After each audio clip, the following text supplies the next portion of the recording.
did that work? Well, they're two different things. I'm not going to touch anything, but they're two different things. Look, there's that Oh wow, there. yeah. It's fancy. They're totally different. Oh, this auditorium always makes it look empty. You know, it's true. Because there aren't that few people, but It literally has to be almost totally packed. yeah, You really get a full sense of yeah, it being very full. yep. And that's why they force the students to come. Yeah. Although I did, so a lot of times it seems like they congregate on this side. So I found shooting kind of right up there, It catching it looks like. It looks like, yeah, it looks like the closest. Okay. Well, I think I'm gonna take control. I mean, it is time, but I might wait 1 minute. Yeah. I'll just go check it now.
We've got a packed day here, so I'm going to get started. We'll let people wander in, that's fine. Let me just make sure the mics are good. Okay.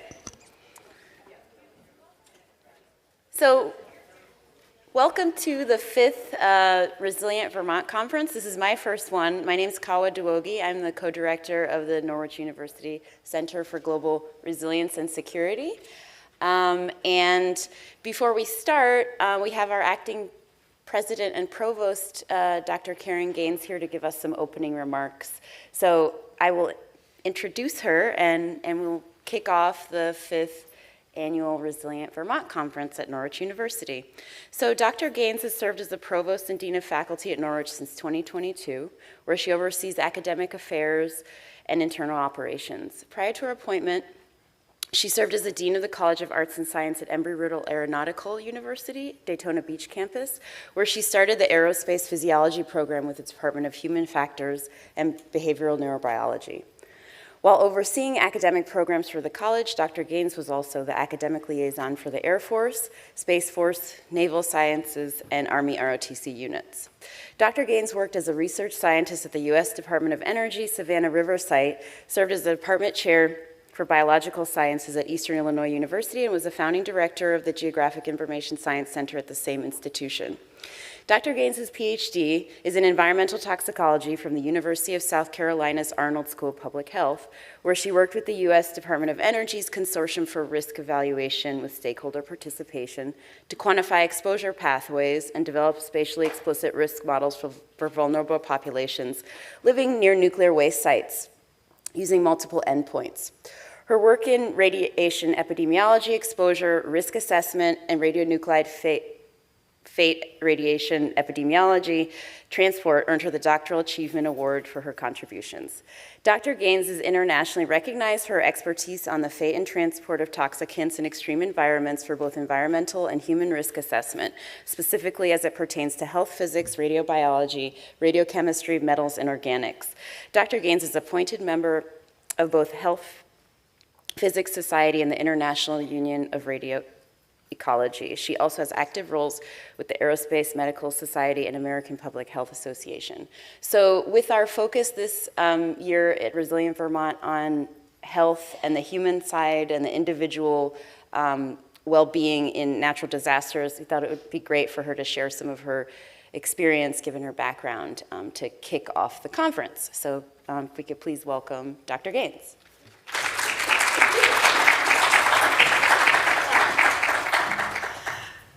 Checks in the mail for that introduction, so I appreciate it. I appreciate it. And yes, I am acting president. My joke of the semester is that, you know, I was crushed that I didn't get the Academy Award for my acting role, because I was going to give, you know, a really great speech, but I wasn't able to.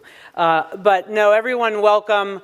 It is an absolute pleasure that I can open. I think I had the privilege a couple of years ago, so I'm back, and this is one of my favorite events because obviously it's near and dear to my heart of what I do every day and what I was able to do when I was just a young wee little scientist. So I really appreciate it. So welcome, good morning. To the 5th annual Resilient Vermont Conference that we appropriately entitle After the Floods. I'm excited about the depth of the content of the conference today. So now finishing my second year here at Norwich University and now a proud Vermont resident, I've learned more about what matters the most to us as Vermonters and how we are all collaborating to build resilience. The July and December floods showed us that adapting to changing climate conditions is becoming more complex and that a multi-dimensional approach to resiliency is mandatory. The Resilient Vermont Network has been led by the Norwich University Center for Global Resilience and Security since 2017. This year's conference aims to bring together community leaders and groups working to strengthen Vermont's resiliency. These types of changes and challenges are not new to us. And I want to share some hope in our legacy of environmental resiliency, yes, here in the United States. Now, our pollution laws are not the best. They're not perfect. But we can go back and learn from the implementation of those pollution laws. When I used to teach environmental science, I used to ask my students, you know, who is the environmental president? Who is the environmental president? It was Richard Nixon. Yeah, right, Richard Nixon. Because so many environmental pollution laws came into fruition during his presidency. And I grew up in New York City. I have a friend right here who also grew up in New York City, and I'm older than you, so by a lot. And you know, in the 70s, it was one of the most polluted places in the United States and on Earth, and it was really bad. And I got to see it change for the better growing up. And while not perfect, there are things that have cleaned up in terms of our air and water and land. So we've been able to help mitigate pollution. And as introduced earlier, my PhD is in environmental toxicology, and I think that was that inspiration. Not only growing up in New York City, but I used to come here as a kid. I used to come to Vermont all the time. And I used to think to myself, oh my gosh, this is what life could be like. It doesn't have to be like that where I live. And so, you know, the opportunity to come back here it was just full circle for me. It was just the best opportunity. I'm so happy to be back here in Vermont because it was a dream come true as a kid, and it never stopped. So I love being here. It's gonna be really hard to get rid of me. Just to let you all know, so you better start liking me. So anyway, I worked for the Department of Energy for many years, and as was introduced, I worked with a group called the Consortium for Risk Evaluation with Stakeholder Participation. And that was really the first group that brought science and community together within the federal government. And I worked a lot with the EPA. I was on the consortium that helped the restoration of the Chesapeake Bay. But really what we were able to do, we worked at Hanford. You probably know Hanford, Los Alamos. Savannah Riverside is where I was. It had the anointed top hat of being the most polluted place on earth until Chernobyl happened. And it was from, because they made weapons-grade material for nuclear bombs there. And there was a lot of pollution, but not a lot of environmental containment. And so if you know what's going on in Hanford in terms of the water resources, some similar challenges at Savannah Riverside. And what I learned was really the importance of stakeholder participation and getting the community involved to solve real problems to protect public health. And that is what inspired me to go back for my PhD in public health. So we were able to not only quantify these exposure pathways, but identify them and communicate with our vulnerable populations living near these nuclear waste sites, and then be able to learn culturally how the entire ecosystem works, right? How people who are living in that system utilize the resources and what those vulnerable pathways really are. We can always sit behind our desks and believe what's on our computer screens is reality, but it's not. And you have to be able to get out there with the community. So I'm so excited about what we do here. And so this experience catapulted my understanding for the need to communication, to plan, prepare, and take actions on environmental problems that seem phenomenally tough. And even though environmental toxicological disasters seem to never stop, and outputs of pollution to our earth, land, water, and atmosphere continues. The good news is, as I said, we've found ways to mitigate some of these problems and build resilient communities, and we need to keep going, and I know we have the right people in the room. So in terms of climate change, we're now seeing what was predicted, what as scientists and what I was learning when I was in some of your shoes is now coming into fruition. And I encourage my colleagues and the next generation of environmental engineers, scientists, municipal planners, and environmental health professionals to continue their commitment. I want to share a story with you, really a conversation that I had with my PhD advisor many years ago. My advisor, he was an environmental scientist, and he loved all aspects of technology. And I, being a little more focused how to reduce our ecological footprints through changing our cultural patterns and misuse of our natural resources. But I asked him why he was so enamored about future technologies, and he replied to me, Karen, because that's my name, thought I'd break up a little there. Technology got us into this mess, so technology is going to have to get us out.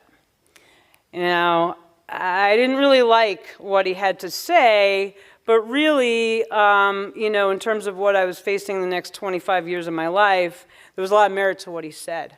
And while I do advocate for reducing our footprint through cultural changes and becoming better stewards of our environment, I do agree that technology is very much part of the solution and the evolution of our energy consumption.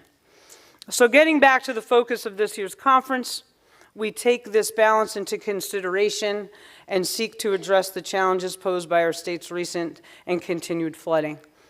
The Vermont floods in the summer of 2023 highlighted the broad and ongoing need for investments in systems that support our health, safety, and well-being.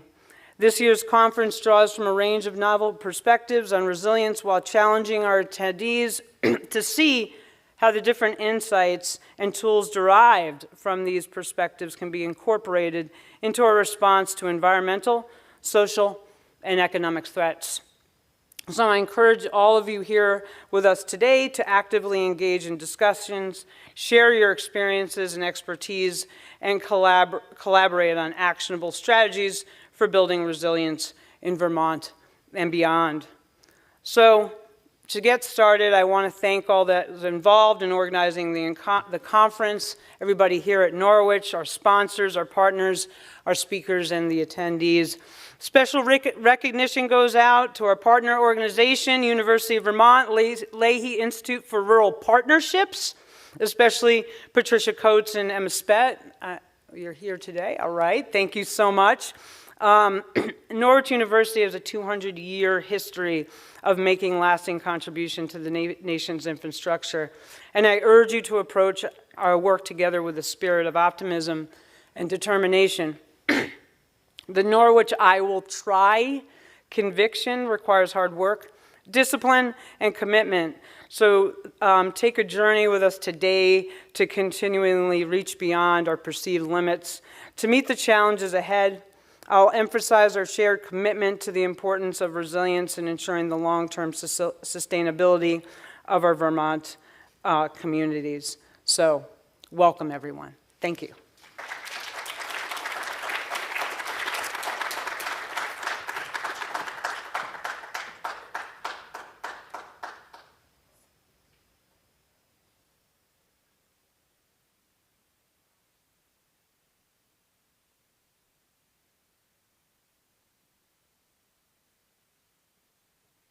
Thank you, Provost Gaines. This is exciting here. So we thought a great way to start off the conference about resilience would be to present a project that's happening up in a little town in the Northeast Kingdom of Vermont. The Global Sustainable Micro-Communities Solution Project could provide a stimulating conversation to start things off today. Because it addresses so many of the issues that our small towns face, especially in the wake of the flood. So now I'd like to turn the mic over to Glenn Shyster from Shiste? Oh, sorry. I don't see the accent on here. Shiste, sorry, it's like bucket. Okay. AmeriQuest Development Corps with his flagship proposal for the town of Hardwick, Vermont. Glenn and his team are using Hardwick as a pilot project, but this development is designed as a replicable model that could change the face and brand of Vermont in our long-term future. Glenn has a short presentation, and then we will open up the floor for some questions. So without further ado, please welcome Glenn Shiste. Sorry.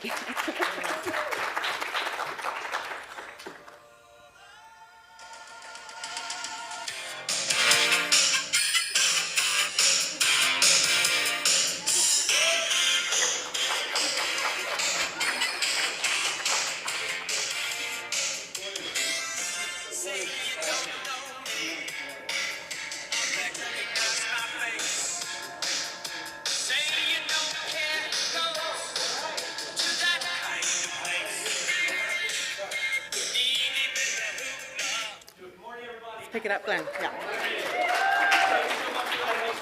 There's your handheld right there if you need it. Yeah, there you go. I'm a guy that likes to move. Will you turn that on for me? Yeah, you got it. Thank you. Good morning. Where am I? What am I doing with this? Where am I going to be here? You can be anywhere you want. Right here. How about that? Is that going to work? Good morning, everybody, and welcome. Thank you so much for that warm introduction. My name is Glenn Shiste, and I'm with AmeriQuest Development Corps. It is a small mom-and-pop operation based out of Boulder, Colorado Springs, that whole corridor. We've got real estate all up and down the road there. I'm the Northeast Project Manager. This is my lovely assistant, Jenny. Google Docs, my wizard of spreadsheets, my queen of Quicken, my Wonder Woman of Word. Could not do any of this without you. She honestly does most of the work, and I take the credit. Now, we're here to tell you a beautiful story about about a group of people coming together to improve their community. We're here to talk to you about the Global Sustainability Micro-Community Solution Project. Catchy, I know. This is a system of replicable development that AmeriQuest Develop Corps will be launching across New England in the next 5 to 7 years. Specifically, we want to tell you about our marquee site and launch pad for the GSM CSP in the town of Hardwick. We thought this project would be good to bring to you today because it demonstrates a blueprint that can be used in vulnerable towns across the Northeast. We're lucky to have the Hardwick project fast-tracked due to the flooding events that happened there last summer. This was a boon opportunity for us, AmeriQuest Develop Corps, and some of the citizens of Hardwick. As us in the community resiliency development sector know, us gathered here today, a natural disaster can provide a welcome opportunity to just kind of wipe the slate clean, do something really transformative in a cultural, environmental, and economic sense. Just think about it. Underneath all those great European cities lay the ruins of structures that needed to be demolished in order to make way for the future, and that's what we're talking about here today. We're good. Yeah, we're okay, thanks. How exciting to be here with so many peers working to address the same issues that we're always thinking about with AmeriQuest Develop Corps, namely strengthening our resources to better face our changing world. We no longer have to choose between economic growth and environmental responsibility, okay? That's not a choice. In this new vision, a bolstered economy and a strengthened environment go hand in hand. I'm not talking about greenwashing, okay? I'm talking about like green steeping, like really getting into, should that be in there? Now, you all know that many of the small cities and towns throughout Vermont and New England have a lot going for them. But these communities also face a lot of very real challenges. Let's take a look at some of those now. Let's take a look at them in Hardwick, AmeriQuest model site, and some of the challenges we found there. Jenny, can you pull up the first slide? There it is. Great.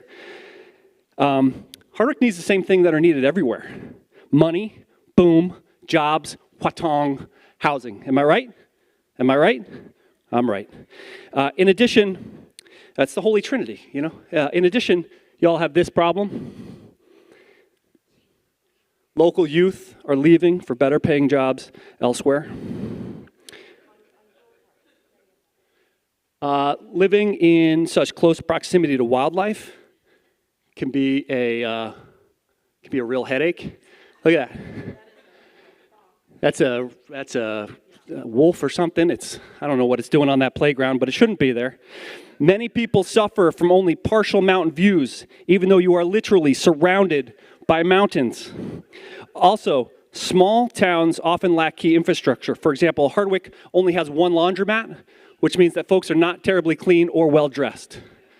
Okay? It's a problem. It's a big problem with the way folks are dressed up there. And of course, old town centers were not designed. They just sort of happened. When Hardwick was built over 100 years ago, they weren't anticipating the needs of 2024. And they obviously weren't thinking about the aesthetics or the feng shui. As a result, this town's main street only has one side. It's sort of built right up against the river. It's only got one side.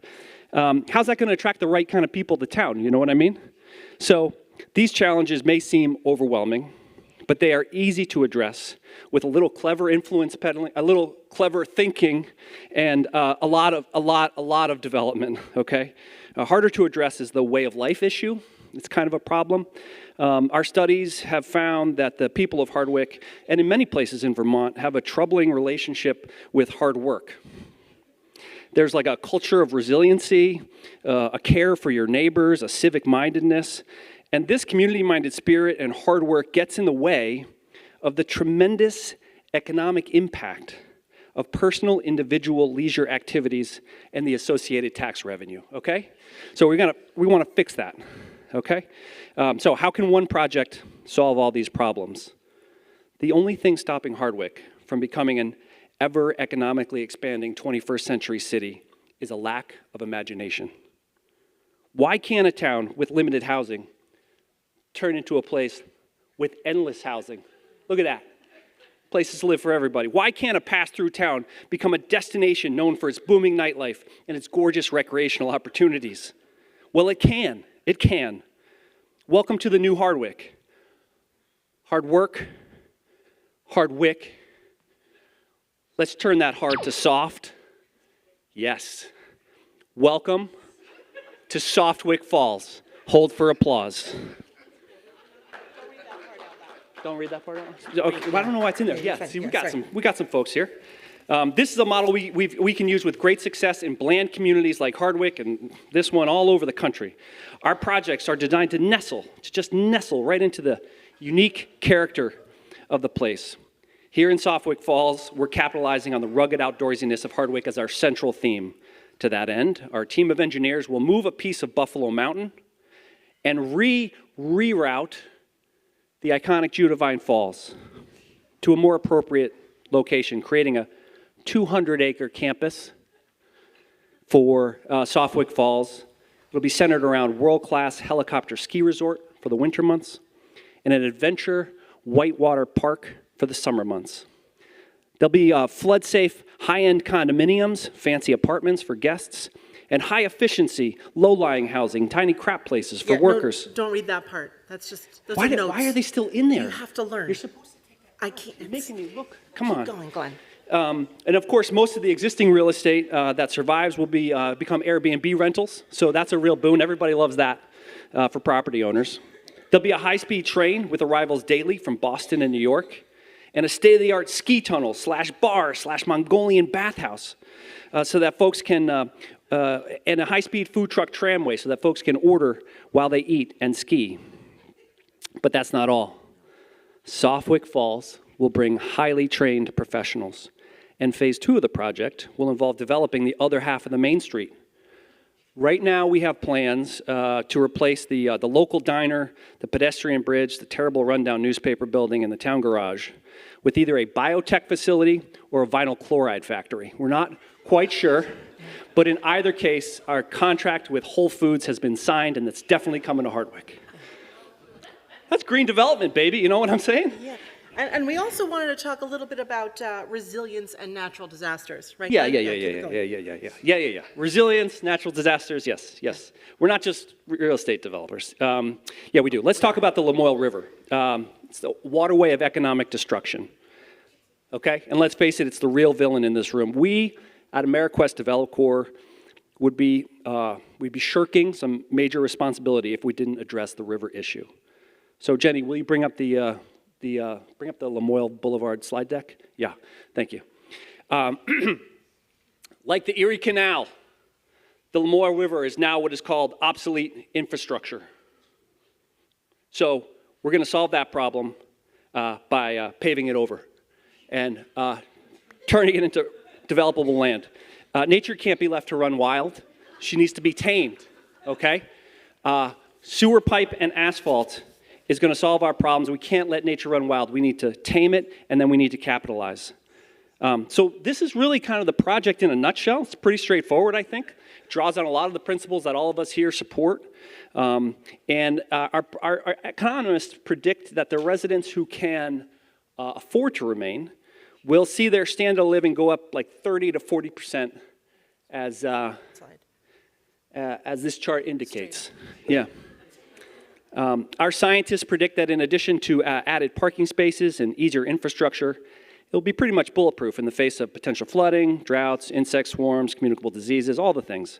Hardwick might consider replacing its current moniker of Gateway to the Kingdom with AmeriQuest Develop Corps' own branding, Softwick Falls, because it doesn't have to be so hard.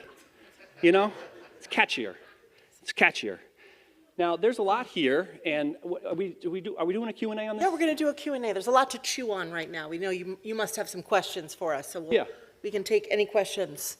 I imagine there are some questions. I mean, yeah.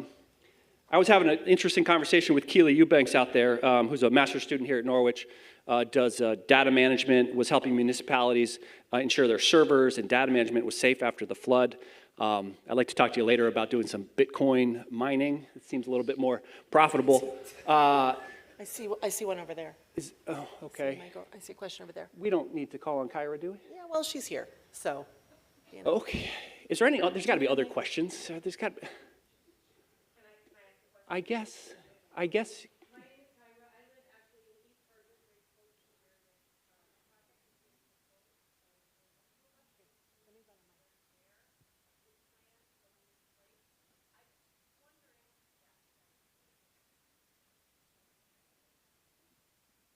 I am wondering if maybe we could hear a little bit more about AmeriQuest DeveloCorps, a little more detail. You kind of brushed over that part. There is an article that recently came out in Digger that I have here, if anybody's interested in reading it. It's about your record for kind of overriding environmental regulations, paying off local officials with stock offers. And I feel like if we give the full picture of what's happening with this project, you might want to include that. I'm very sorry to jump in, Kyra. Thank you. Are you? Yeah, you could just answer that question. That would be great. Wonderful it is. Isn't it just great when we can gather as a community and really grapple with complex issues to have a conversation? Kyra, thank you so much. There's got to be other voices at the table here. There's a mic behind you too. My man Tim. Tim O. Thanks a lot. Talk to the good people. Good to see you, Glenn. Good to see you, Jenny. Hi, everybody. My name is Tim Overwood. I'm here in support of Glenn's project. I've been working very closely with him in my capacity as a contractor up in Hardwick, but also I am on the Hardwick Select Board and the school board as well. So I just wanted to share a couple of thoughts about this. You got the updated notes, right? You got the updated? Yeah. No, Glenn. Go ahead. Yeah. Great, we're right in sync here. You know, I really enjoyed the opening remarks from President Gaines. You know, thinking back to, Richard Nixon as the environmental president. I think in that way we're going to look back and we're going to see Glenn Shistay as the resiliency CEO of Hardwick. I think that's what history is going to show us. So, Glenn asked me to come down and talk about what this project is going to do for our little town of Hardwick. And, I'm going to admit, I'll be the first one to say there's been some disagreement about whether it's a good fit or not. And, but I think one thing that everyone in Hardwick can agree about is that, though Glenn's project, it's not perfect, it does offer solutions, real solutions to real problems. There's no doubt about that one. And now just to fill in the non-Hardwick folks in the room a little bit about the background here. So several years ago in Hardwick, we developed a plan to undertake a major renovation of our school. Everyone knows that, without strong schools, there's no strong community. So talking about resiliency, it starts there. So, we had a plan for a new auditorium with AC, practice rooms, a rehearsal space. There was going to be a community center with an additional gym, new locker rooms. It was going to be a real investment in our students and in their future. And so guess what happened to that plan? Nothing at all. I mean, that plan, it still sits in a drawer in my desk over in the American Legion. I mean, we were ready to go to town for a bond vote, and then COVID hit. I mean, and you know what happened then. So there it sits, and in the meantime, I mean, our kids, they're sitting in an outdated facility. How can we educate them like that? So jump ahead to last summer, and all know what happened. The flood hit, right? So, ARPA funds come in, and admittedly, they helped us fix up the roads and get the basics done. But the experts, what they're telling us is that this is going to happen again. And I don't know that we can hope for ARPA to show up every time and rebuild our communities in a long-term, resilient way. So we need to start looking for more sustainable solutions. Amen. Okay? So. Yeah, so sorry, Kyra. We do have our eye on the clock. Come on, Kyra, you had your chance, so I'll take mine. It's a great question, though, Kyra. Appreciate it. So what I'm trying to say is our town has got to do something to bring in some more cash. Money. Yeah. Okay? Cash. And Cash to protect money. itself environmentally. Okay? So, and equally important, we need to do something for the kids in the school district. I mean, you guys are seeing what's happening with the school budgets right now. I mean, they're getting voted down left and right. Why? For lack of tax revenue. I mean, if we don't see some growth, we are not going to see the tax revenue that's going to allow us to move into the future with our kids. So I think we need to get serious here. We're not going to be able to count on that tax revenue to come in and save the day anymore. Okay? Right. That's right. Appreciate that. Are there other questions? I appreciate those comments. I really appreciate those comments, Tim. Are there other questions from the audience about the development, the modest, pretty straightforward development proposal we have? Be happy to take any questions that anybody has, apart from Kyra. Tim might have more to say. Yeah. Tim might have more to say, possibly. Tim, any thoughts? Sure, absolutely. Anyway, so I first met Glenn. I told him about our vision to rethink education in Hardwick. And you know what he said to me? You remember this, Glenn? I do. I do remember what I said. Dream big, Tim. Yeah. Dream big. That's right. Because when the revenue from Suffolk Falls starts rolling in, I mean, we're going to be able to triple any bond vote that we have ever proposed. Yep. I mean, that's big news for Hardwick. That's what we're talking about. I mean, this is a bigger stage than I'm used to standing on. I know it's pretty typical for Glenn, but so let's think again about, that swimming pool that was in the original proposal that we had to cut right out. I mean, this is an incredible opportunity for us and especially for our kids. I mean, it's time that we finally took control of our future.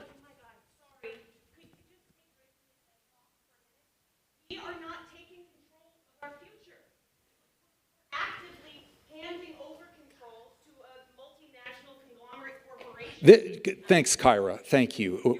We're old friends. So Glenn is representing a corporation that is going to give our kids a reason to stay in Vermont. That's right. Or it's going to give them the education to allow them to leave Vermont and to move ahead with their lives. That's the kind of growth we need, okay? So, I mean, Kyra, I've supported so many of your crazy ideas over the years. But look around the room. These people don't want to all live in yurts. I mean, these are folks who are thinking... I told you, it's not a yurt. It is a yurt, believe me.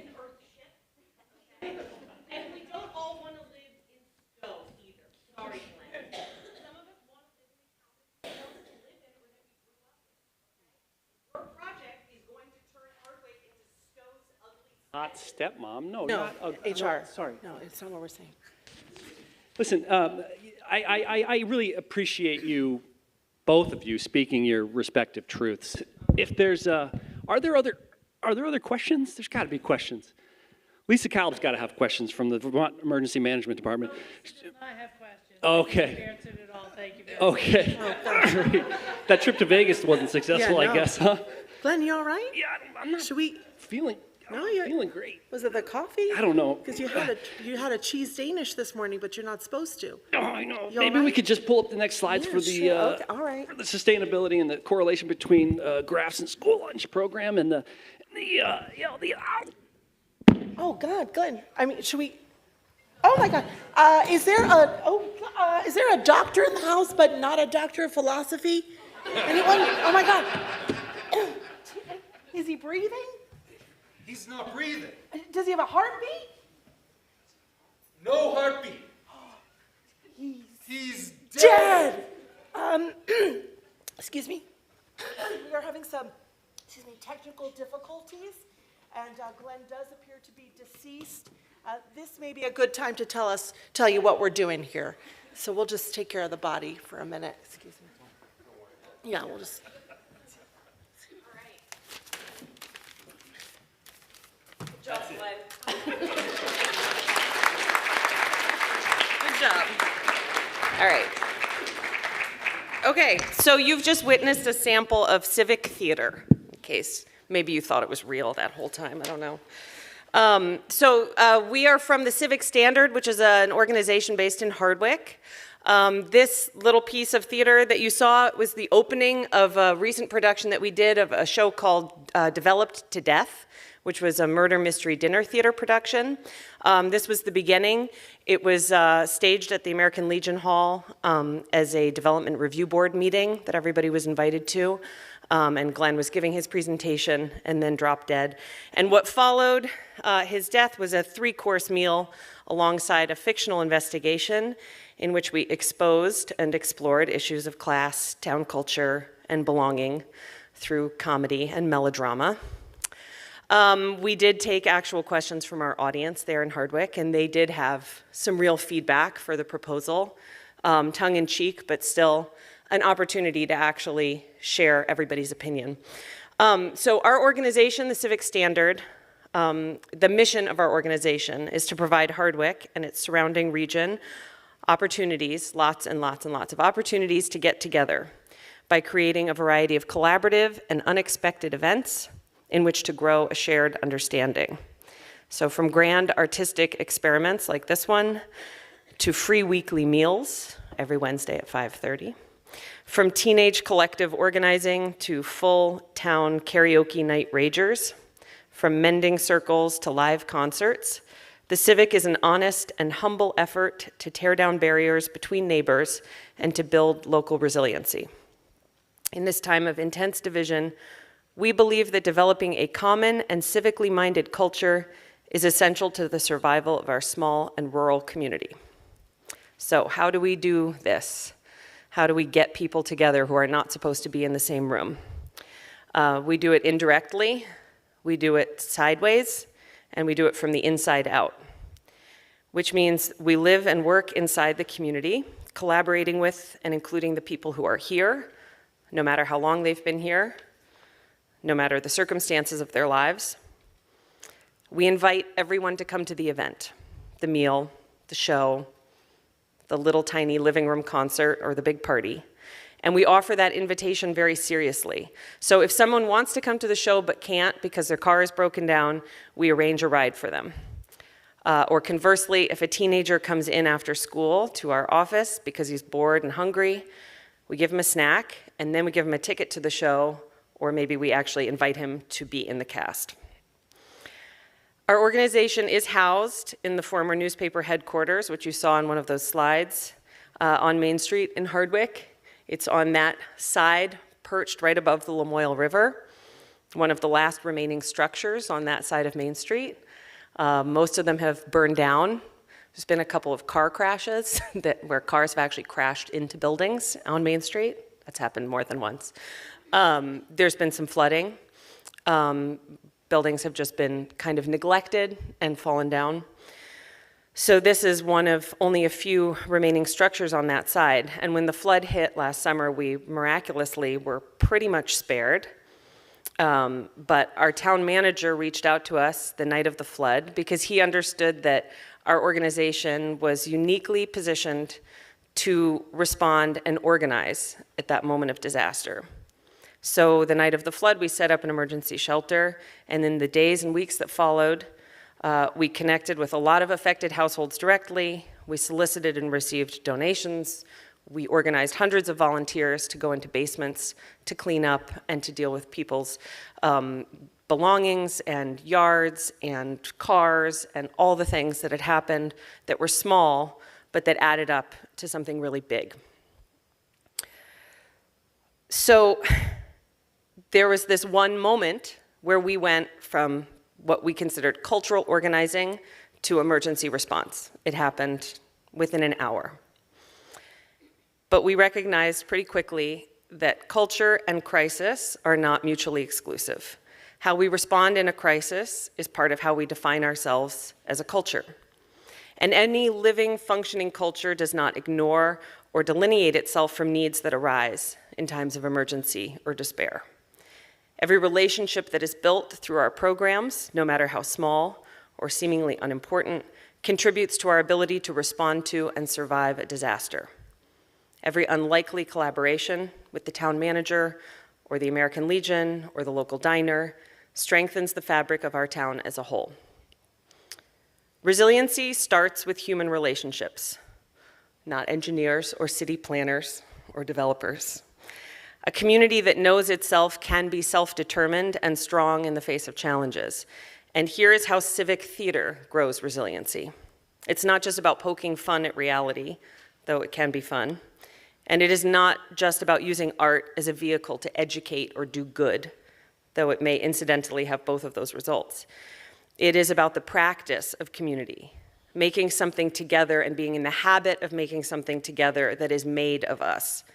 When we are in the habit of really seeing each other, of following through when we make an invitation of everyone is welcome, which is a pretty hollow one most of the time, but we have to actually show that we mean it. When we party for no good reason and make art and soup together, even when it's more annoying and slow than doing it by yourself. then we are obviously more responsive and connected and more human too. We know each other better, and we know better what we can do together. So this is one example of what resilience looks like on a human scale in one town in Vermont. We think this is a replicable model, but it has to look like the place where it's made. Ours looks like Hardwick. We wouldn't dare to go somewhere else and do the same thing because it's reflective of the people who are in our town. So I invite you to think about the place where you live today, and as you're attending this conference and having all these big and lofty conversations and thinking so creatively and constructively and collaboratively about what we can do to respond to these ongoing disasters, to think also really small about where you are and the people that are in the place where you are and how you can connect with them and bring them into this conversation so that we're not having it exclusively, that we're having it really as the communities that need to respond. Thanks so much for watching our show, and thanks for listening. Thanks for having us.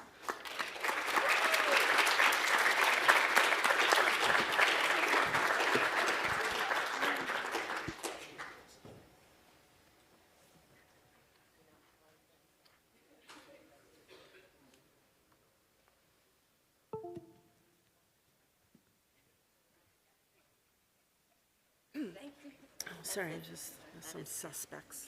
How does that go? Okay. Oh, the suspects. I'm going to be laughing for a while.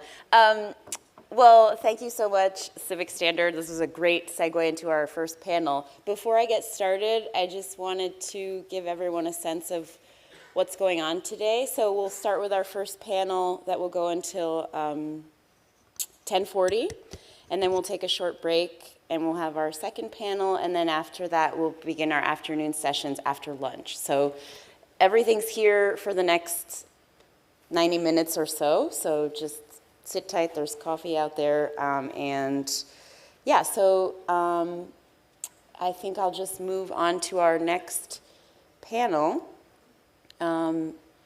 Is Wendy here? Oh, there you are. Okay.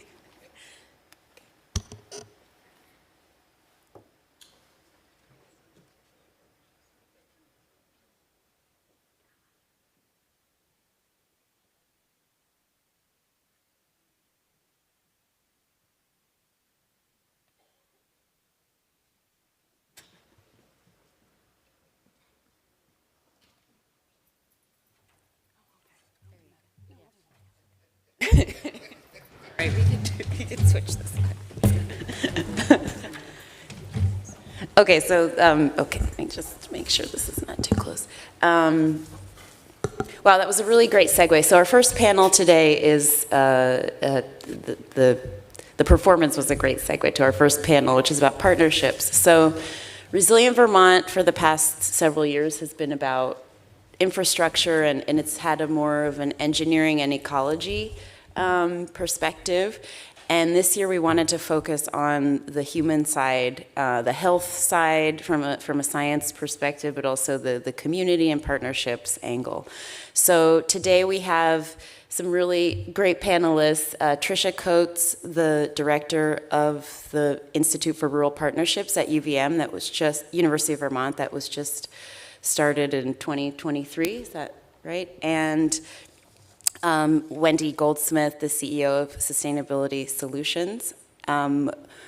She's a scientist with experience and in resilience, so you're a climate resilience expert. So we thought it would be nice for us to show how the human groups of people together working can help interact with the physical and environmental systems to create resilience. So instead of bios for each of them, I asked them to introduce themselves through an introductory question. So I'm going to ask each of you to answer the question in any order. So in your experience, how do partnerships help mitigate the effects of floods and natural disasters? And then what role do partnerships play in supporting recovery and resilience? So let's start with Tricia. And a short introduction? Yeah, Yeah, so thank you, and thanks for including me and my team here. The University of Vermont's Leahy Institute for Rural Partnerships is thrilled to partner with you today to have this really interesting conversation. So I am the director of UVM's Institute. I am also the director of the Office of Engagement. And UVM, as Vermont's land grant institution, has been present across the state for most of its 200 years. And what the Leahy Institute does is provide a whole new opportunity for university research and students to partner with Vermont organizations who are really at the forefront of problem solving in our communities. So we are excited to bring this, our grant making capacity, our convening capacity, and our services to some of these wonderful partnerships that we have. And just a little bit about my own background in terms of the topic today. I'm not a faculty researcher, but I do have experience working with the Vermont congressional delegation, and I was on the staff of Congressman Peter Welch during Irene, and that occupied 3 solid years of our work in that office. So I have some fond memories of that time working with communities that I hopefully can refer to in this session today. Let me answer your question quickly and then pass it on. Partnerships is really uniquely, well, maybe not uniquely, but I think when we talk about rural communities, we have a lot of pride in who we know, and that in a disaster, we know who to call. That there is either a resource at the state level, there is a peer in the next town, there is somebody who is always somebody that we call in a moment of crisis in our town. So those kinds of existing partnerships are critical in our ability to respond to a crisis. I think the opportunities that partnership provides are much larger than that. Partnerships with other towns, partnerships with universities, partnerships external to Vermont can provide maybe new layers of inspiration, new layers of data, experiences that we can draw on, but don't often have an opportunity in the moment to do so. So I can speak a little bit more about that as we go on, but I'll pass it over to Wendy. Thank you. Well, thank you. Let's see. Am I on now? You're on. You're on. Okay, there we are. Are you? Get a little closer. I am a Wendy Goldsmith, a geologist who's been working in the field of planning and design for climate-resilient infrastructure systems, both natural infrastructure and engineered infrastructure systems. So with 30 years of experience doing that, there are a couple takeaways. One is how important it is to collaborate on an interdisciplinary partnership basis to get the work done. And the other is, if your aim is to achieve resilience, resilience isn't an attribute. A lot of people think resilience is ruggedness or robustness. It's actually not that at all. Resilience is about the ability to do your best to absorb and bounce right back after certain shocks, but to recognize sometimes what's coming at you is going to knock you down, at which point you just want to have an organized plan at the ready to recover as much of your functions as you can, and ideally complete a recovery curve so you come out better, so you bounce forward instead of bouncing back, as it were. And you can't do that without having a lot of coordination and planning ahead of time. Plus, having worked in the disaster response and recovery field as long as I have, I've seen that as much as there are federal programs and nonprofit aid agencies in this country and abroad, At the end of the day, you wake up after the storm and it's, yourself and your chainsaw or your neighbors or your local first responders that are going to be there to help you. And frankly, especially in Vermont, it's, your response is going to be limited by the closest bridge that's out. People can only help you if they can get to you, and vice versa. So this is ultimately going to help, I think, focus people on where their partnerships need to be located. So that brings up an interesting point that Patricia made about the old model of partnership. You call the guy down the street, and I've seen that as someone new to Vermont. There's all this layer of information that you have to learn. You can't find it on the internet. So, and I have AI on my mind now. I don't know if any of you, else of you do, but how do each of you see new models of partnerships that take advantage of technology and our demographics and all of the things that are new that could interact with the old partnership models that we had that were very local and community, well, I guess more inward facing? So, do you have any ideas of how we need to look at partnership differently, especially as we have funding sources that are overlapping and organizations that are doing the same things? How do we, any ideas on new models for partnerships?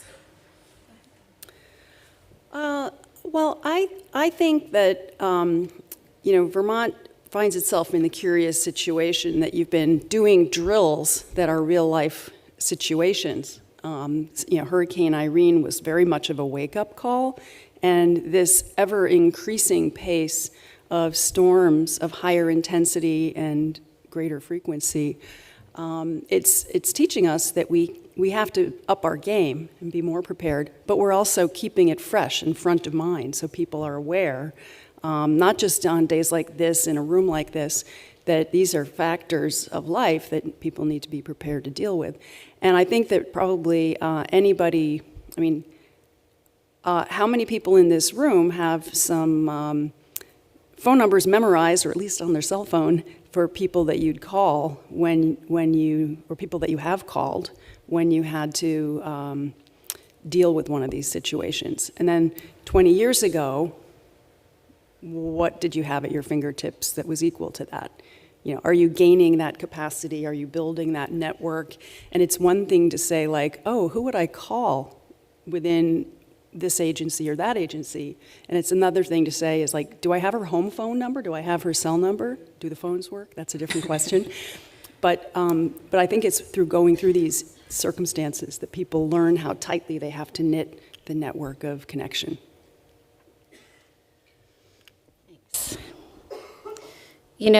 Our Vermont communities are not only asked in the moment to respond to disasters, they're also asked to mitigate future disasters.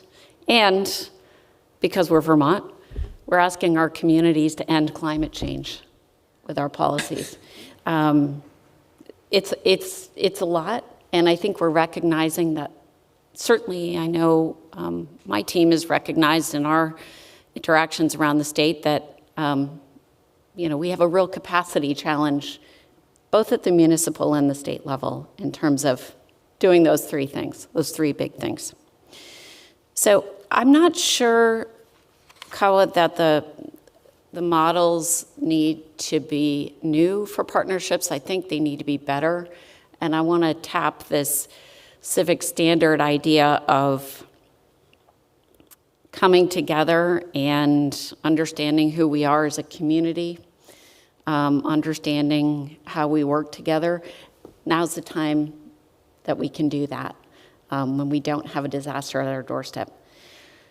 So let me just lean into something I've been thinking a lot about in my role, which is in terms of partnership models. I want to talk a little bit about a partnership with universities and with research.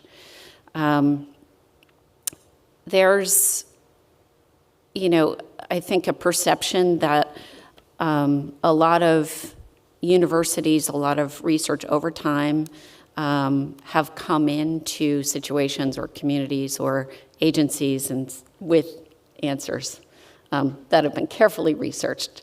And what we are seeing is that the true solutions that have legs, as we say, are those that are co-created in partnership with communities.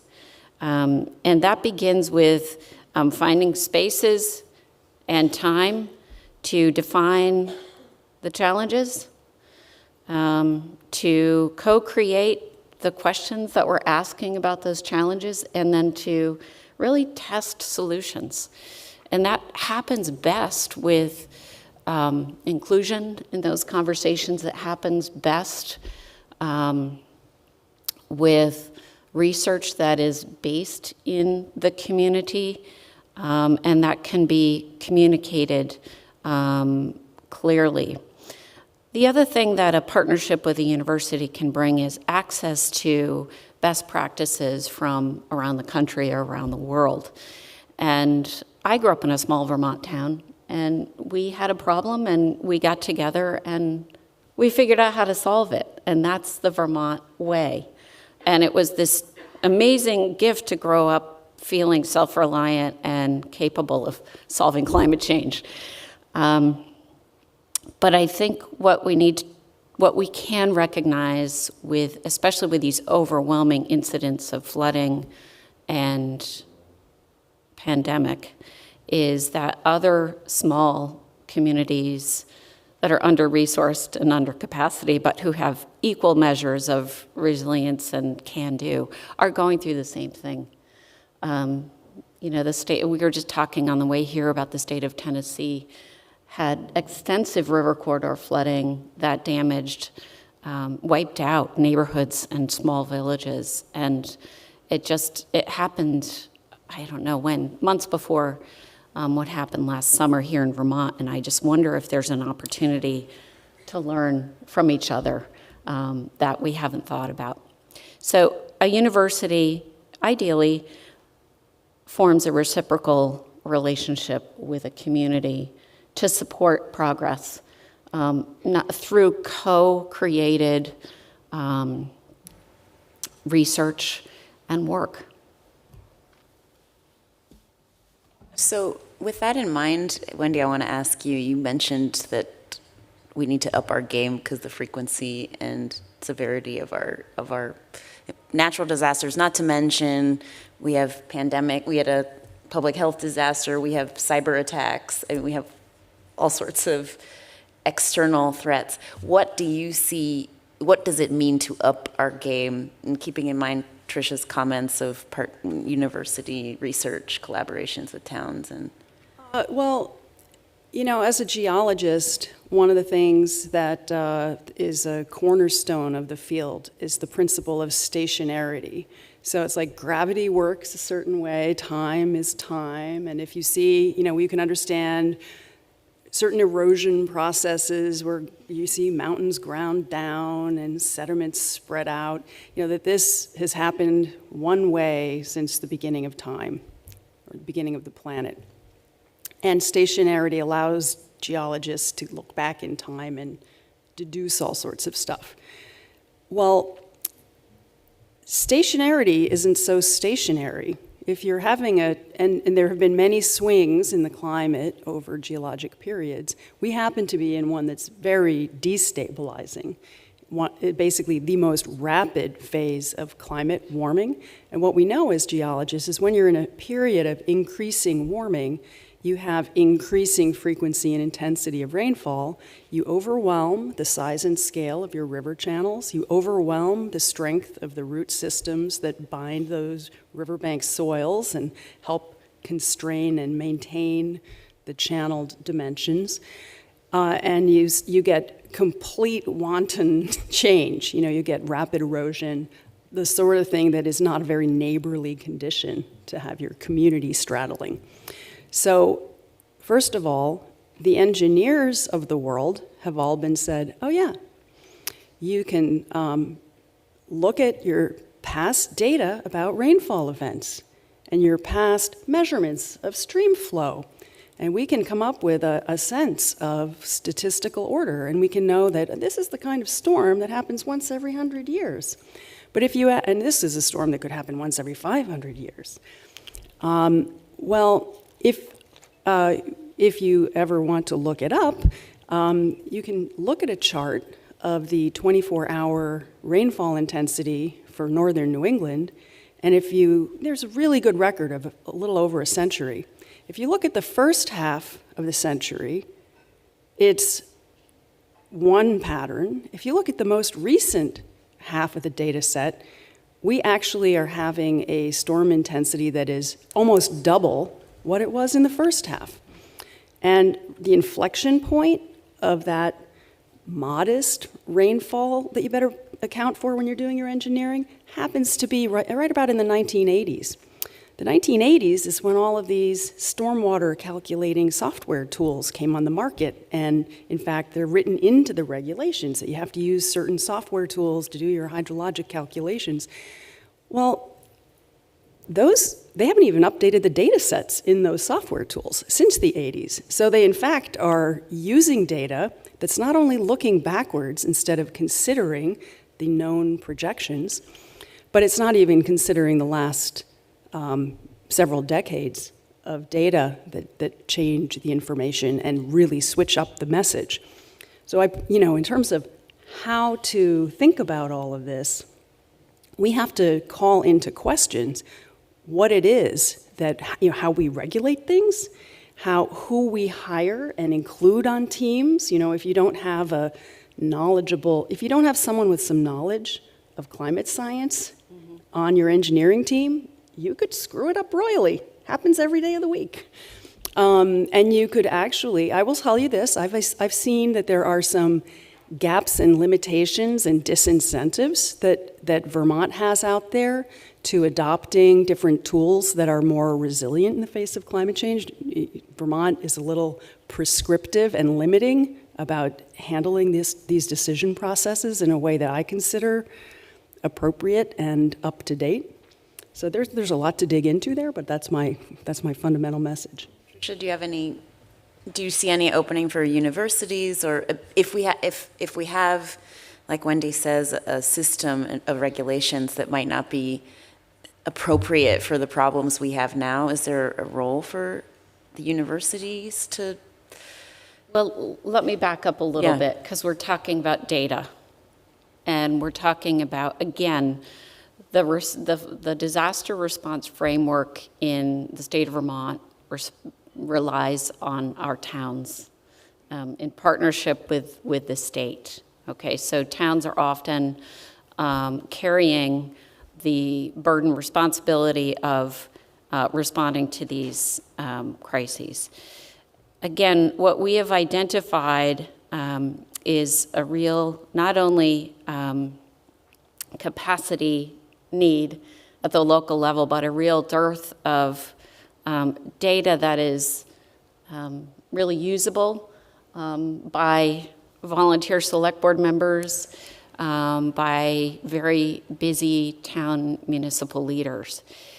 And so as people at universities who swim in data on a daily basis, it seems like an appropriate response for universities to come together, and Kyle, we've talked about this, to come together to provide not only data sets that are usable around economic data, workforce data, climate data, geologic data, not only to provide that in a platform that is accessible, but also to provide interactions with communities to support education around the use of data. And then also to get feedback about how data that we might provide can be made more user-friendly. So I think there is a very strong role for universities, and it's something that we're talking about very seriously at the University of Vermont, is providing a data services platform for the state of Vermont that is not available. The data is available in a variety of places. How can we make it accessible? How can we make it, how can we keep it fresh? And how can we support best use of the data through workshops, convenings, and things like that?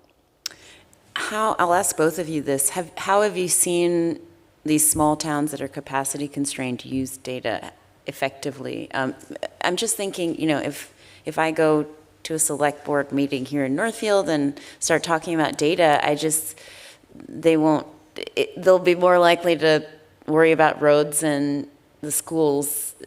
How do I make a case that the data are valuable and that we should allocate some of our resources to considering data and to working with Norwich or UVM to build out data sets? I'm a huge fan of solid data and sound decision-making based on that data. And to the data, I would say you're not just collecting historic data, which is the conventional approach.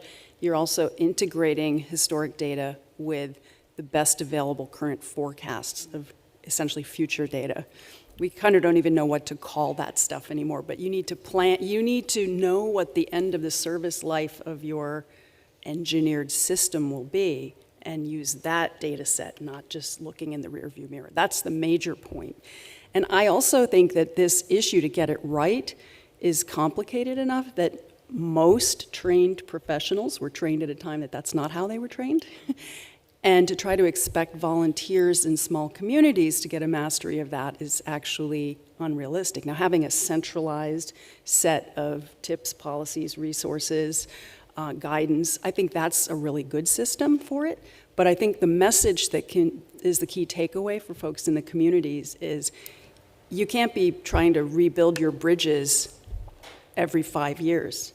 No one can pay for that. That's ridiculous. So you have to do something better. And I will give a solid example. After Irene, FEMA provided disaster recovery funds, somewhat even-handedly, to, well, the nature of the impacts between Vermont and New Hampshire were actually fairly parallel. And New Hampshire ended up, I don't know that they got more money, because I think Vermont really had more bridges that were trashed and roadways that were washed out. The bridges are the expensive items. But here's a key difference. New Hampshire had recently, and I would add uncharacteristically compared to Vermont, that tends to be more progressive in what it thinks about. New Hampshire had passed legislation that if you have to replace a bridge, you have to do it to current standards based on current engineering considerations, not just replace it in kind. Vermont had not done anything quite like that. And FEMA toes the line, and they're like, look, just because you got whacked by a disaster, we're not going to go build you Softwick Falls with your recovery dollars. So they actually have this very, no, you get to build it back just like it was. We're not going to somehow be the cash cow. However, the problem is it makes no sense to build back the system that failed, that was not designed right in the first. Maybe it wasn't even really engineered. There are a lot of bridges that are so old, they don't have a professional engineer stamping the analysis. It's just been there. So it always makes sense to consider what's the best thing to put back there. And I don't know that Vermont has changed its state legal standard for that. So that's one thing that should happen at a centralized level to help gain access to whatever recovery funds are there and to align the policy at the top level down to the practice on the ground. Thanks. A couple of things, again, about data. Again, it really starts with let's identify what questions the community is asking about its future, and then let's work together to provide data that supports their work. And so the University of Vermont currently, and my colleague Emma Spett, I have to call her out because she's the one who does a lot of this work in partnership with our Center on Rural Studies. We provide annual reports to every regional development corporation in Vermont around economic workforce population data. And those are tools that the RDCs use in their strategic planning. And, more locally, we provide reports in advance of Vermont Council on Rural Development community visits for towns who are asking very specific questions about whether it could be recreation, it could be youth, it could be economic development strategies. So again, these are co-curated, response to community need. I want to give a specific example that we're working on now with a number of towns, with a number of regional planning commissions, and it's a project to take data that is available at the state level and elsewhere around wastewater capacity from the top to the bottom of the state. And we have a project that we're working on with regional planning commissions and several towns, again, to take the data and put it in a map in a way that is more usable for municipalities, for folks interested in conservation, for housing development. It could be used in a number of ways, especially coupled with some other maps that are underway in Vermont around zoning.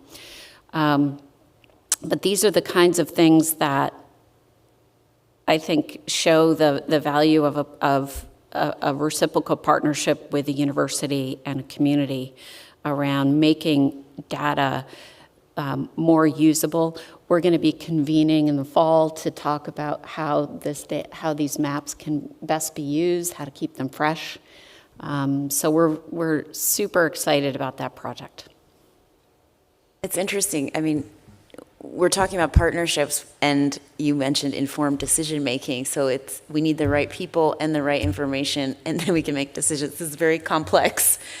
And so, thinking about the complex problems that we have to solve and the limited resources, are there any, I'm going to bring up artificial intelligence because I'm curious, do you see a way for us to tap into it from this perspective? I see a lot of commercial, consumer-driven models that are coming out of the news sources I read about, but what about us here? I mean, do you have any ideas about artificial intelligence? I have ideas without a lot of background in it myself, but again, if we really hold as our North Star democracy, if we hold as our North Star community building, reciprocal relationships, I think that we need to challenge ourselves with all these systems to be inclusive. And AI could present opportunities for us to help municipalities convene, to summarize meetings, to potentially decipher federal bureaucratic language in grants, to really ease community dialogue and hopefully interactions with federal and state bureaucracies. But that's going to take some work and commitment. I've become an avid AI dabbler, and I love to just query the different, ChatGPT, Bard, those are really the two I've messed around with, or Gemini, I should say, this week is what it's called. So, I find that I can put queries out there and I'll get interesting summaries, but I can tell because of my professional knowledge that some of it is hallucinations, as they say. It's like, what the hell is that? And where did they come up with that? But it's still a good way to kind of juice the imagination.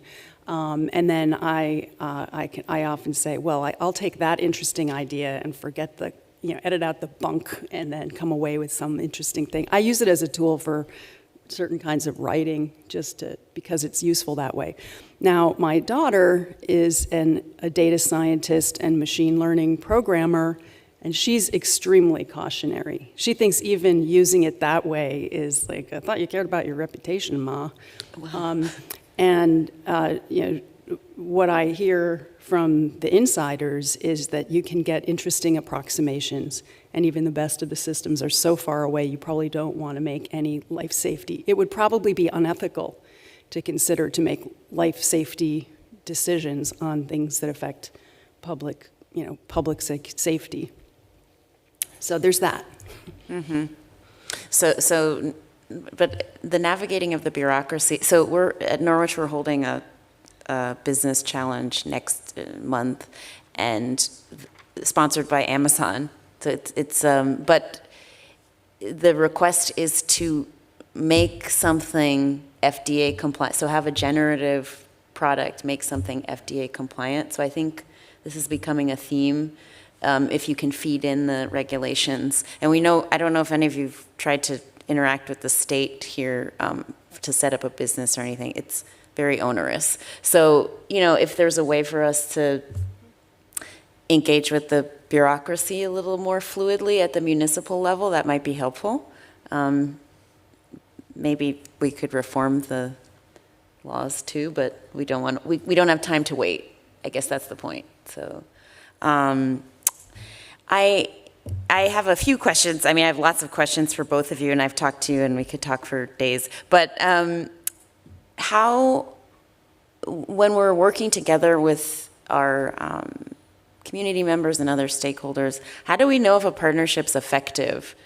I mean, it could be it when you see it, but we're scientists here. How do we evaluate some of these things that are very ad hoc and organic? Any insights on evaluating whether partnerships are effective or not? That's a good question.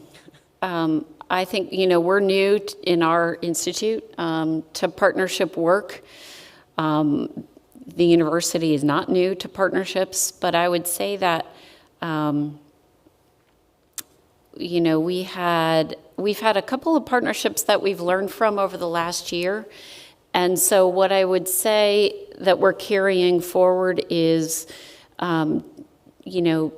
a very clear articulation, if not a memorandum of understanding between partners about shared goals, decision-making, and roles is really important, because if something goes south, it's really helpful to have that to fall back on. And then I think there are what we've also learned is scheduled over the timeline of the project. There are scheduled check-ins on how the partnership is functioning, in addition to celebrations for mutual successes during the partnerships. But I think there's a sense of excitement that we share with our partners that we want to keep going. We want to try a new thing. So that's a less tangible, less measurable sort of sign that we look for in our partnerships.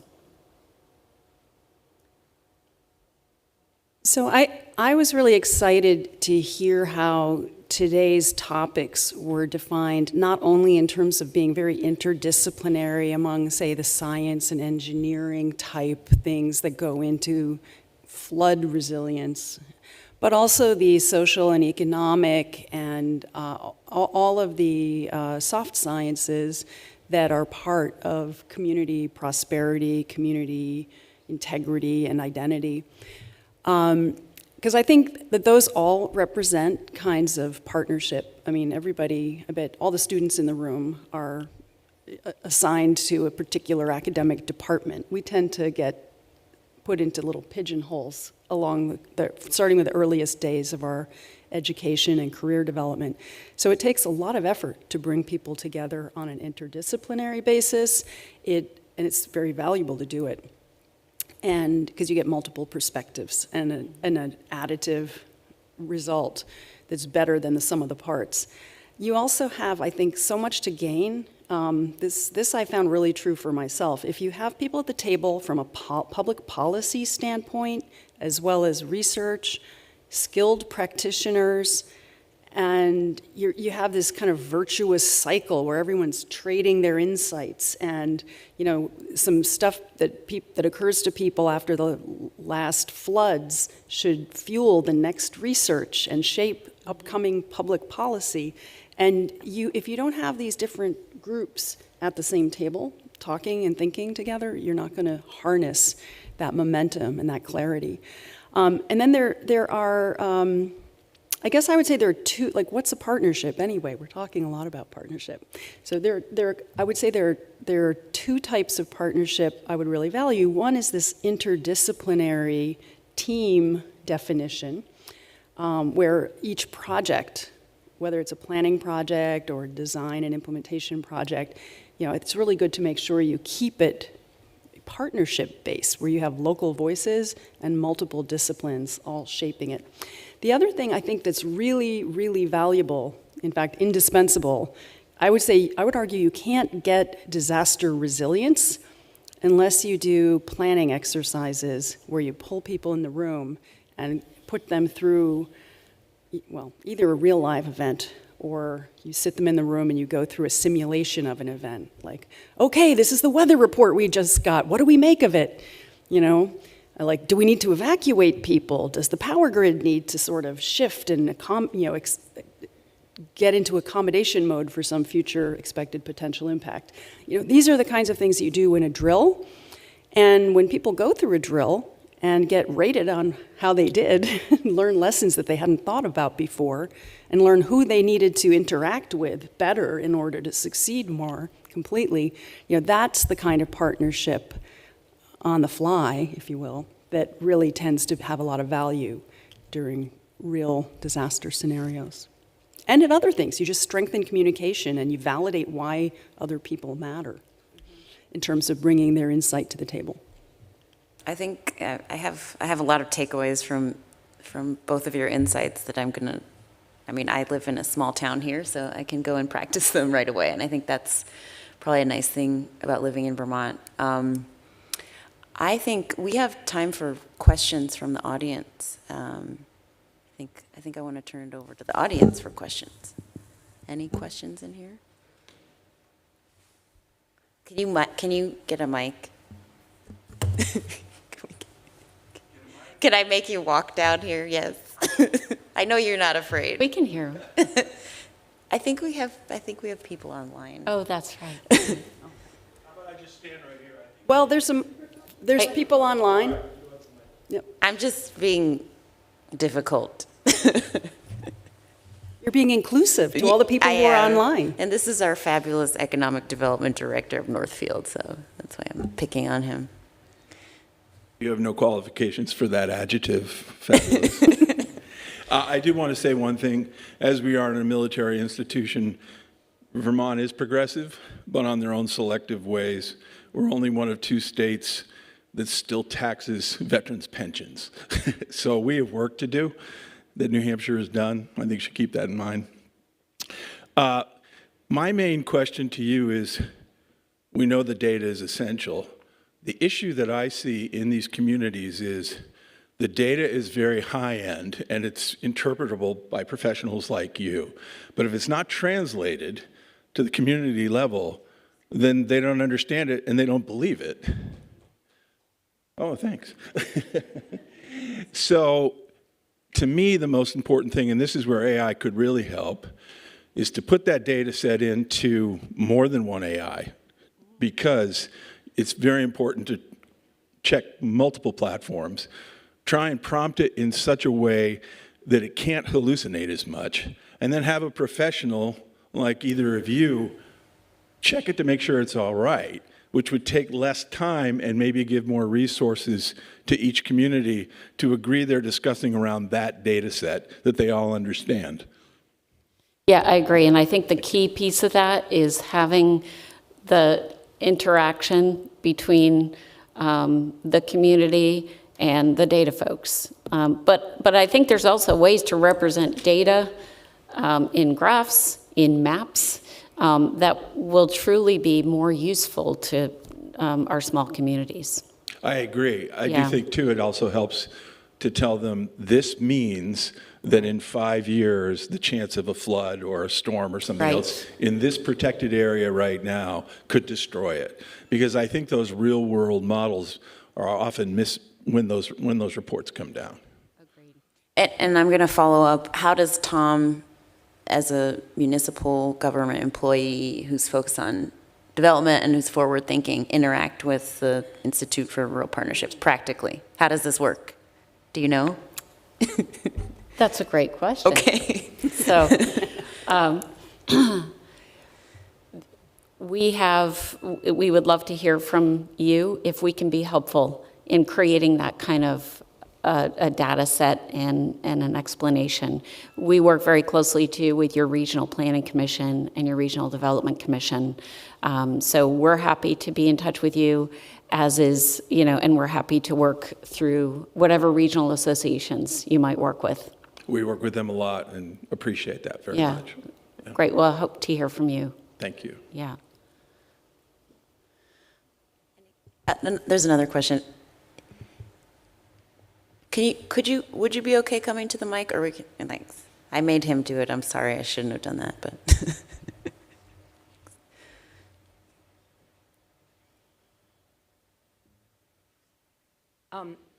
I'm from Montpelier, live in Montpelier, and volunteers played a huge role. And I'm wondering where they fit in with partnerships and engaging volunteers, and also models, for organizing volunteers. Well, I'm trying to think. I know actually the Corps of Engineers runs kind of quarterly meetings around Vermont, and volunteers are welcome to be involved with the kind of community disaster planning and preparation program called the Silver Jackets program. Often the only people who go to those things are the folks who have like agency email addresses, and it's kind of put on their to-do list. But without the voices of local people who bring historical knowledge and a vision for the future and knowledge of the past, that you can't make good decisions without those things being involved. So, I would say these exercises, planning meetings and disaster preparation exercises, those are really incredibly valuable ways, because you'll be in the room with all the people whose actions become so important. I'd encourage you to do it. Yeah, thanks for the question. I'll just have a few thoughts on that. I would encourage you to just let us know when your community meetings are going on. I know that some of us attended the early meetings in Montpelier that Paul Costello facilitated, and those were just really informative. That was information we brought back to a team of researchers at UVM that are working on flood response. I would say in terms of volunteers, and maybe this isn't what you were asking, but maybe from the university perspective, we're really working hard to find new opportunities for UVM students to engage in communities beyond Chittenden County, which is tough because it involves some travel, and those are new partnerships. But we are entertaining a lot of conversations around the state with organizations who are just talking with us about how we might involve students in service learning projects and in internships and things like that. Yeah, just step to the mic if you have a question. Thanks. Yeah, I have something to say about the questions you had about select board, but just on a side note, we have an intern from UVM who's helping us with our energy committee, and that's been very informative Great. to us and has spurred some additional action. But what I wanted to say about select boards, because you had mentioned, how are these volunteers going to get access to this data? And I think the answer is not only your regional commissions, Uh-huh. but your local zoning administrators, because a lot of times they act as a facilitator to all your appropriate municipal panels, like your development review board, or your planning commission, your energy people, the people who are doing your your flood mitigation plans. So reaching a person who's on staff, because all of these panels act as advisors to the select board. So that's how your select board's going to make your decisions. That's where their information's going to come from.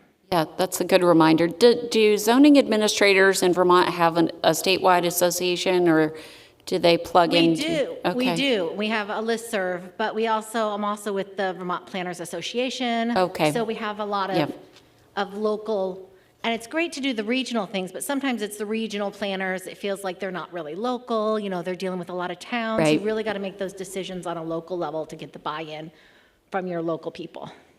Thank you.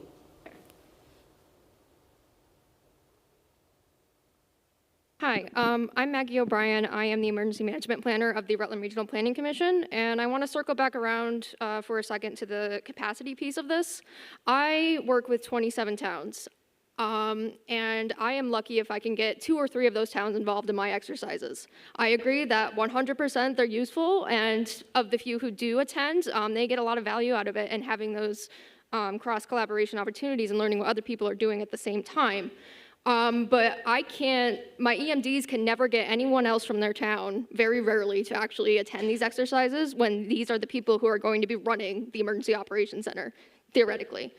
I guess it's not so much as a question as it is circling back to a major problem we have, which is that because everything in Vermont is volunteer-based, at least for emergency management, and because we're facing a situation where older people are retiring and aging out, and positions are getting cut, and we're having more and more responsibilities placed onto one person, I can see the system collapsing within 5 years, no doubt. And I'm just wondering, do we have any plans for that? Well, I don't want to sound cynical by asking this question, but do you feel that the actual disasters have helped build capacity? Or just shown the gaps in capacity that you're concerned about? I would say it's a mixture of both. It really depends on the character of the towns and the resources that they have and how willing they are to get involved.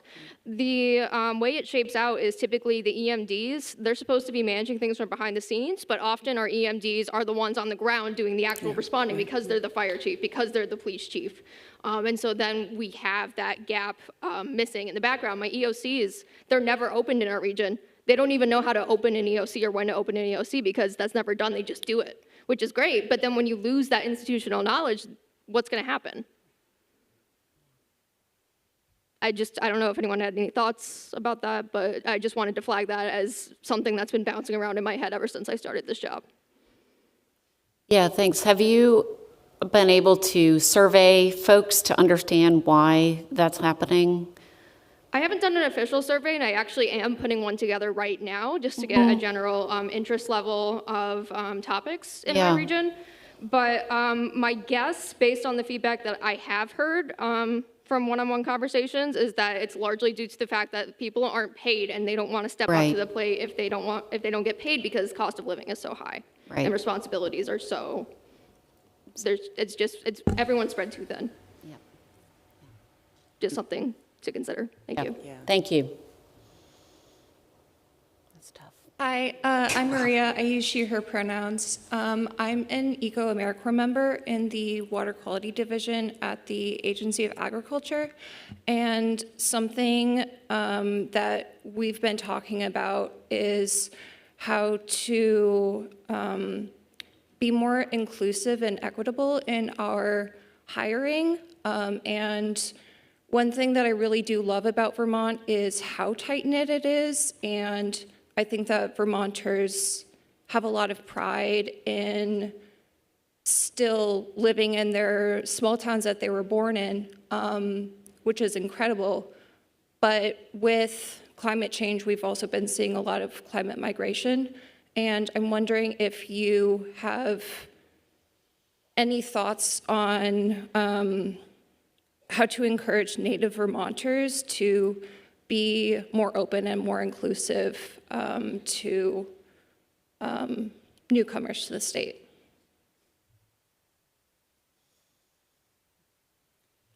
It's such a good question. And, I can think of a lot of communities that have been very intentional about welcoming new folks to town. And, I think there's some really interesting models. I know my own town of Jericho has done a lot with community meals and things to create a more inclusive environment. But you're asking a really important question that really deserves a lot of thinking. I'd love to hear the civic standards response to this question. Please. Please, Mike.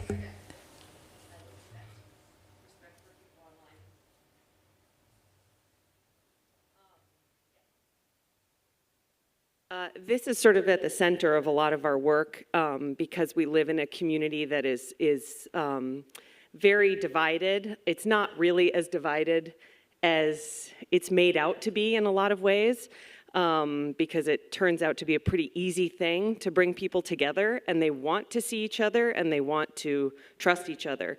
But the feeling of division is strong and causes a lot of misunderstandings. So, we have many people in our community who are 6th, 7th, 8th generation Vermonters. I mean, really deeply ingrained, embedded families.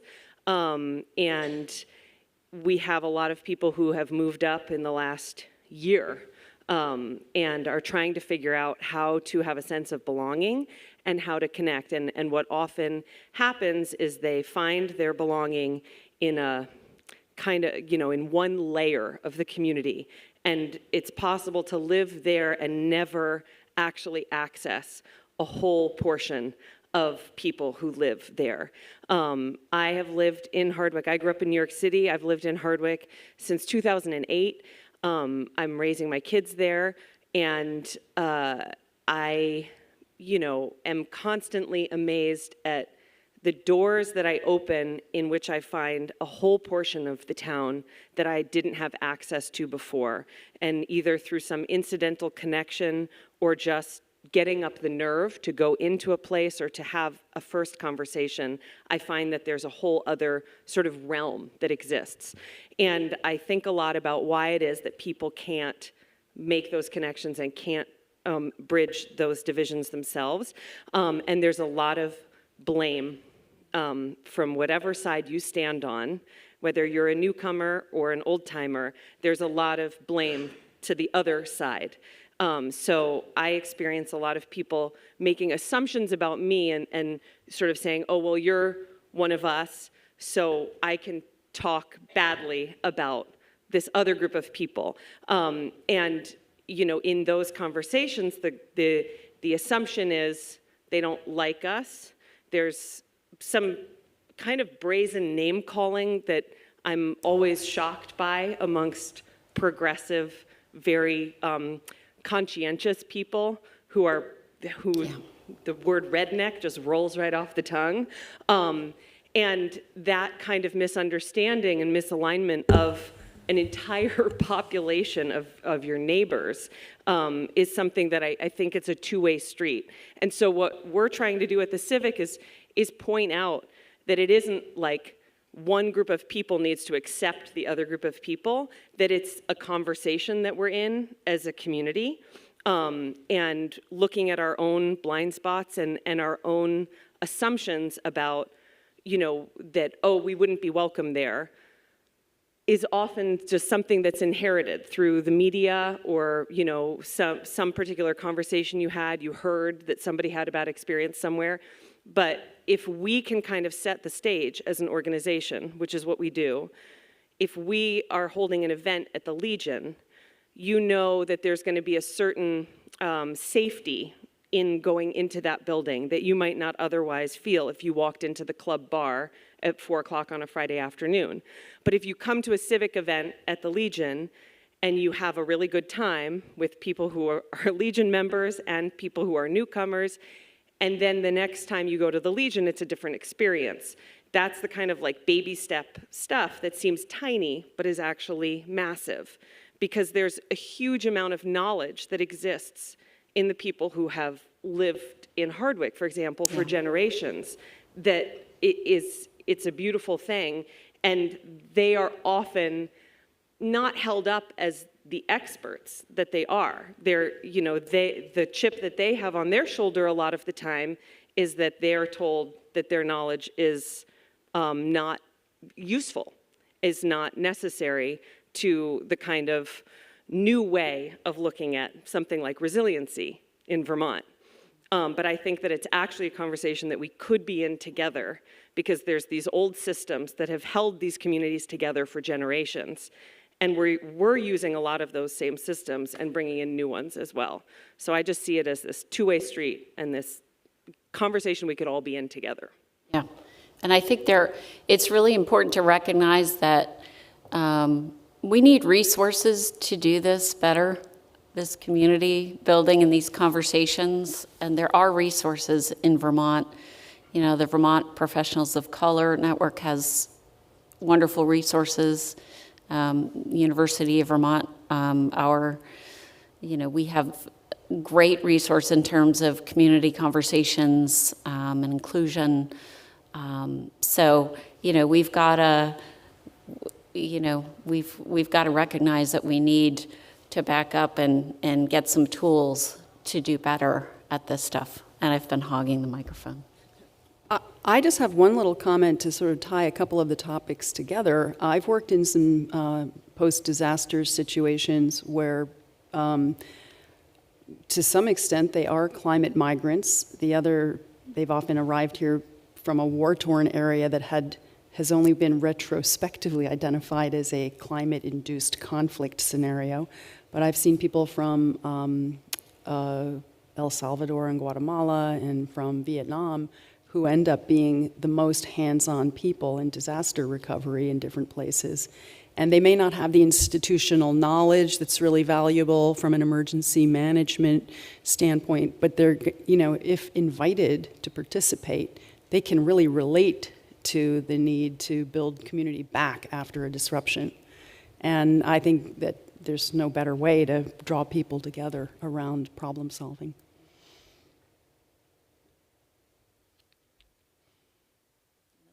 Questions? Yeah, we have time, yeah. Yes. I'm Matt Hand, and I'm a state hazard mitigation planner from Vermont Emergency Management. And I wanted to bring up a tie back to what Maggie O'Brien was saying earlier about planning capacity and just local hazard mitigation planning in general. That's a big thing that all of our communities have to do, since we do it on a municipal basis rather than a regional or county-wide basis. And one of the new requirements that a lot of towns are having a really hard time meeting is the community stakeholders and getting in those active community partners and other community organizations, helping tie in vulnerable and frontline communities into the planning process. And I was just wondering, what are your thoughts on how we could either use partnerships like yours or others at the more local basis, and how do we encourage those to become more engaged in the planning process? I'm going to lean back on my years on the board of the Vermont Council on Rural Development that created a community visit process town by town. And at one point, looked up at a community visit and realized that, the whole community was not represented. Folks who were at work, folks, commuting out of town, young people. So they developed new outreach strategies to target populations who do not normally show up at a community event. who don't have a day to come to a conference, who can be reached through by going to their place, to their school, to their community gathering place. So it's extra work, and it requires a lot of intention and a real commitment to inclusion. But you know, I appreciate the question because it's another layer of work, but I imagine that your planning will be better for it. Yeah, planning would definitely improve by including everyone who will be involved. And I just think that, especially what Maggie was saying earlier about capacity, like with the EMDs and the fire chief, like you have members of these communities that are maybe 200, 300 people to maximum, and they have the responsibility of putting together this FEMA certified document in order to receive funding in the event of a disaster like we've seen in July and December. And just with the lack of that capacity and so few people wearing so many different hats, it just becomes such a burden and something that is more pressing, like immediate public assistance or individual assistance. Planning gets put on the back burner. And a big part of this resilience that you have highlighted earlier is the importance of planning and how planning is the key to success in forging a more resilient future.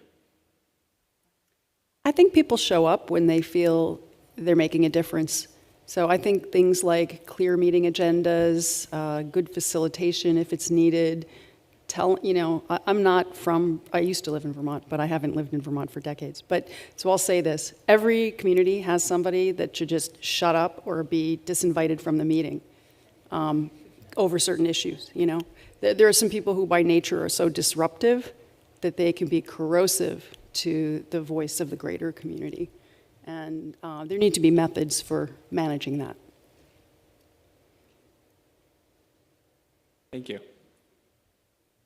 I think we have time if we have 2 more questions, we have time, so. All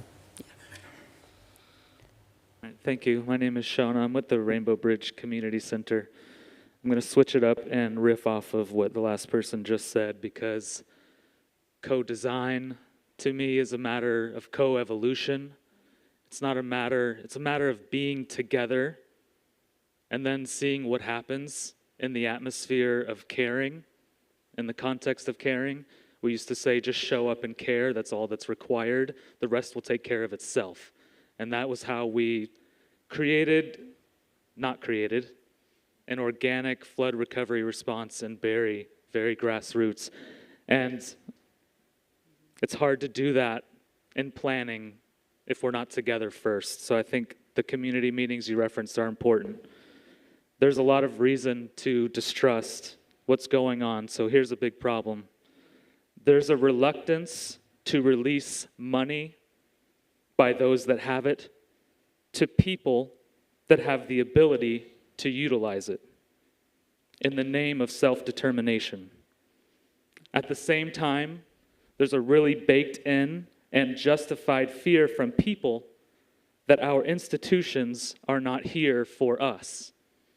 So that's a big bridge to cross, and it's going to require.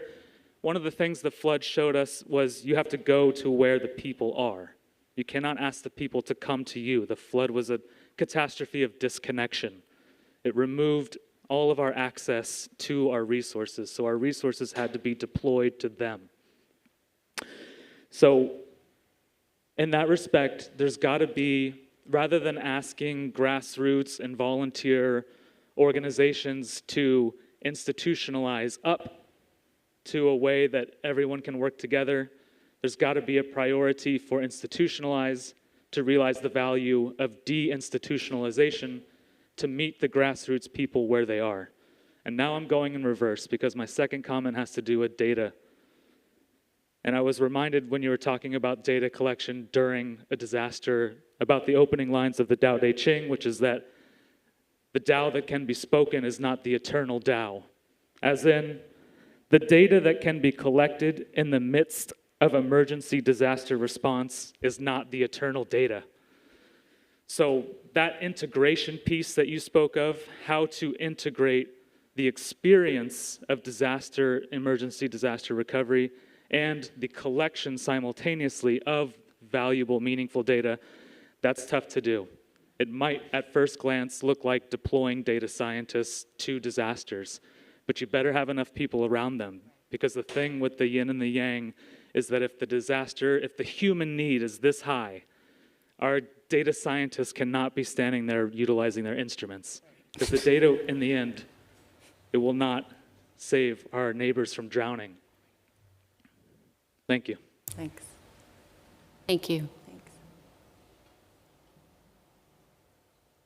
I have more of a Last one. comment Yeah. than a question. My name's Jim Henderson. I work for the Bennington County Regional Commission. I manage our environmental program. For 25 years, I managed our GIS system, and I'm a member of our emergency management team. When we have a disaster, and my first one was Irene, been through several since. When we do our public assistance outreach to our towns, the very first phone call I make to the North Shire of Bennington County are the road foreman and the road crew. And those are the real eyes on the ground. I follow up making a connection to the emergency management directors, don't get me wrong, but I already know by the time everyone else has realized, the road crews have driven every single road, and they know where the issues are. My observation is this: climate change is bringing natural disasters toward us. I foresee a social disaster very close on the horizon in Vermont. And I'm assuming what I see in Bennington County over the last 35 years applies to most of Vermont.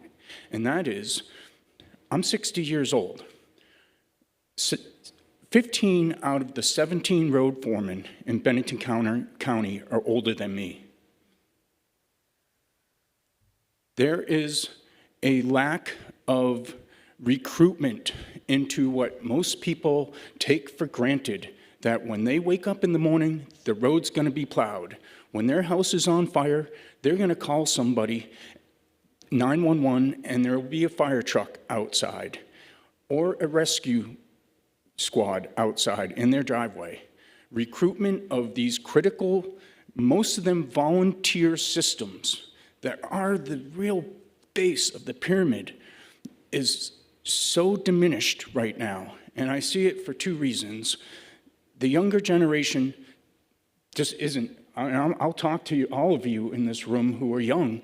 Don't take this for granted. Get involved.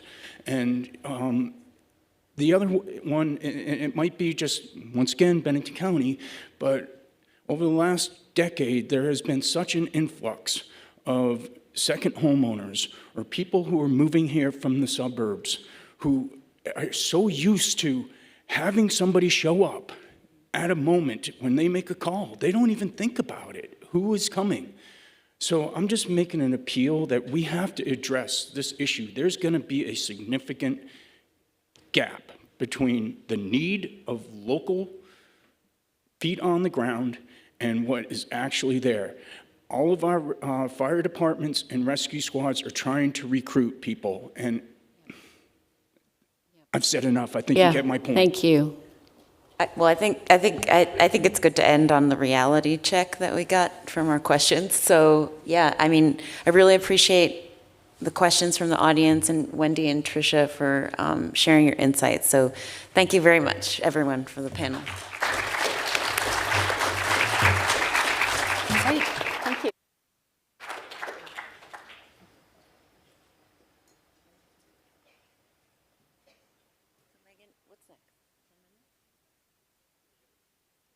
Okay.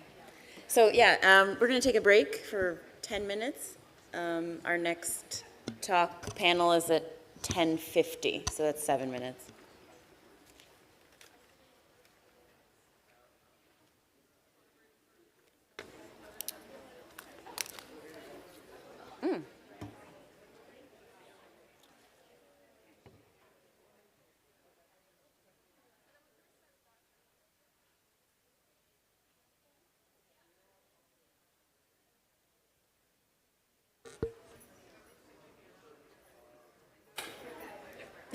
I love finishing on a cliff.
So Amy and I were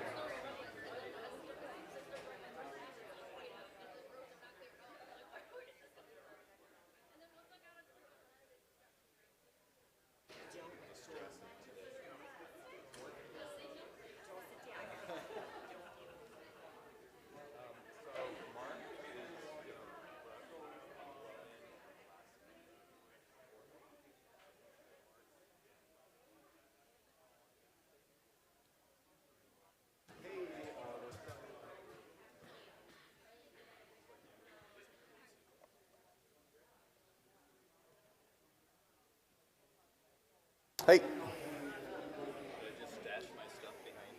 Yeah, you know, you can, or you can take one of those seats. Okay. You don't think somebody will be sitting right in the front? No, I doubt it. That's the trend is this whole middle front section tends to be empty. Okay, we got hot mics. Table mic tutorial that I like to give. If it screams at them and it's very far away from their face, they need to pull it closer. Yeah. If it screams at them and it's very far away from their face, I'll probably just move it closer. yeah. And if it screams at them because it's very close to their face, push it away. I was a theater major for Perfect, you one got semester. it. These are instructions I have to yell at people. Yeah. It should be fun. It seems okay to those around here never changed their major.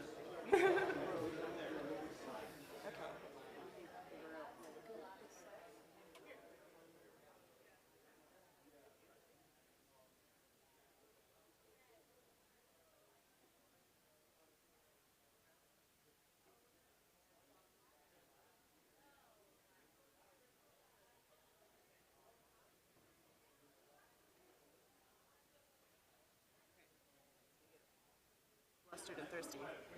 Thank you. There you go.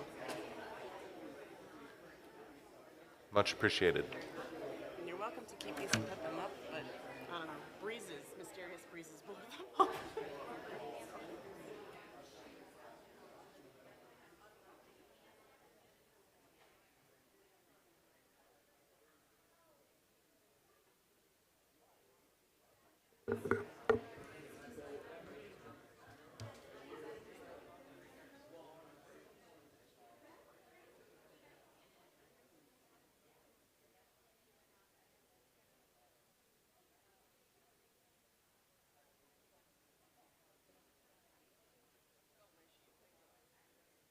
Okay.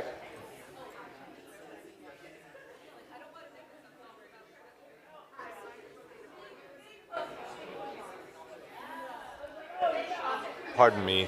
Could somebody in the back row tell me if you can read my instructions? Anyone at all?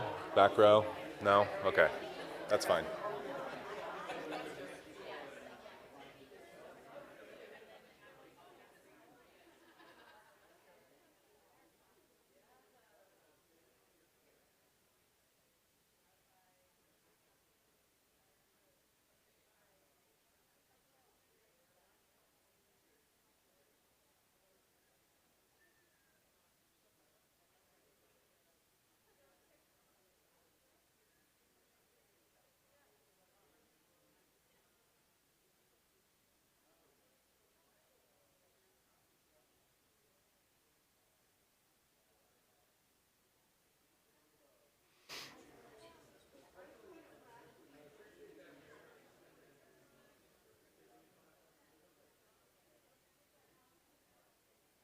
Nice. Didn't see Zach's name on the program. Did that change not get made? You mean the paper one or the online one? If you looked 3 days ago. Yeah. It's been updated. Yep.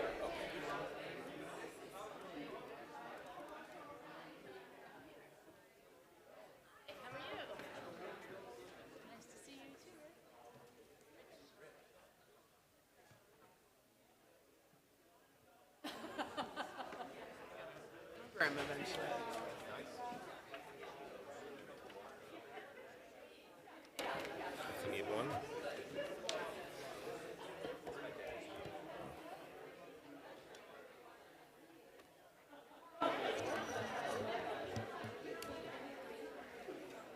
Hey, why is that not showing?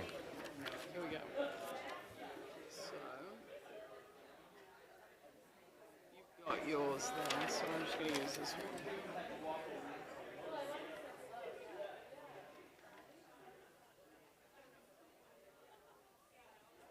Art to show up. Yeah, he He sent us a message that he was going to blow in at the last second. So we might just delay starting until he steps through the door. We won't delay more than. It's 10:51 right now, so we're already delayed more than.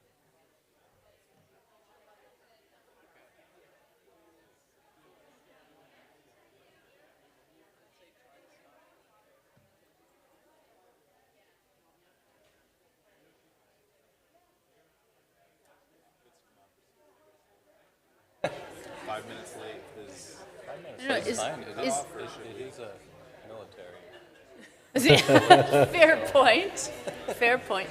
Is there a way to like escort him in the side, like get him in? Can he just come in the side door rather than like run the gauntlet down? 'Cause I'm just thinking it actually takes a while to do all the introductions and to get people settled and to introduce three of us. Yeah, and he's the last one to be. And introduced, so well, he can be, yes. that's why we have it in the script. We have a script. Part of resilience is, We are not going flexing off, a little. We're not going off script, folks. Resilience is all about the off script. This is true. This is true. Dr. Levine's adaptable. He'll be able to jump in if Yeah. we're going when he gets here. Yeah. Just to give a quick overview, I think we sent you all the script. We're going to give a brief overview of the panel and the intention of the panel, and introduce each of you. And then we've got 4 questions that, is asked each of you to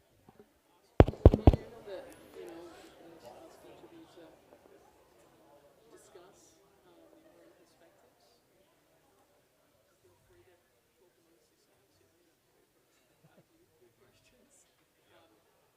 And if there's time at the end, we're going to be flexible with this, but we have got a note on the slide here that people can submit questions if they want to. Okay. They're going to come to Simon, and then if there's time at the end, we take a look at what questions there are and maybe ask. Yeah, rather than opening the mics, I'm just going to moderate from my pocket. That strategy. It's helpful because That's like my favorite facility. Like, yep, open questions, just send them in. So that we don't get those like statement questions. If 10 people ask the same question, then that's Yeah, the question. then that's the question, And yep. 10 people can't ask the same question, and then I can find out. So that's our approach to trying to Yeah, keep great. some level of control over how things go, but still have some audience participation. Perfect.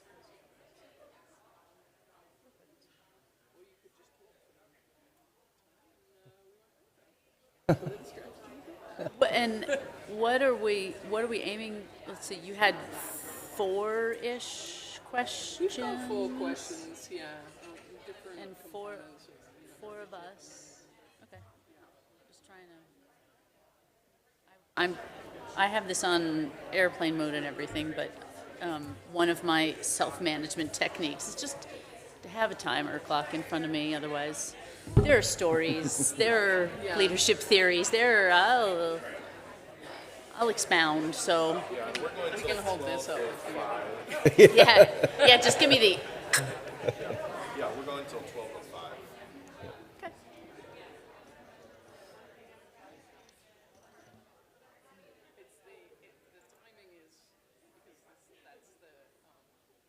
Academic structure of the day, so class starts at 10:50 and ends at 12:05, an hour and 15 minutes. So. But we're going to end up with about an hour, I think. Yeah, and speaking from the, you could answer this better than I, but speaking from the, like, of government officials showing up at random events, blowing in at the last minute is translation for like 15 minutes late. Yeah. That's like, shit happens. They're not going to be waiting for me because I told them I was just going to be like, I'll be there, but it might be tight. So.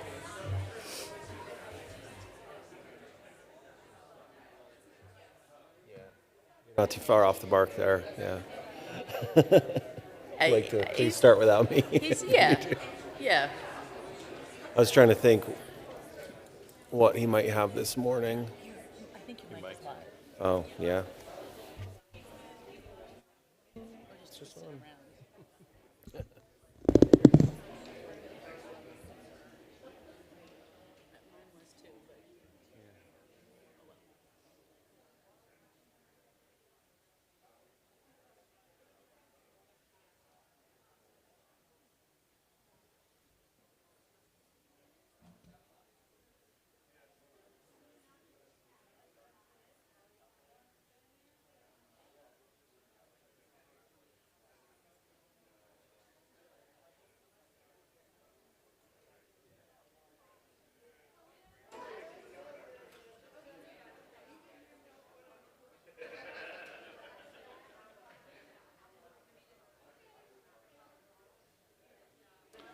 Okay, thank you, everybody. We're going to get started with the next panel. If you want to grab a seat.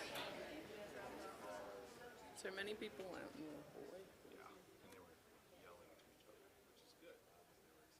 They were excited. It's also good that I went out there and yelled higher so that they would like bring it down. So and come back you are getting people. I was going to say, should one of us go up there, but you're already on it. Nobody's listening to you.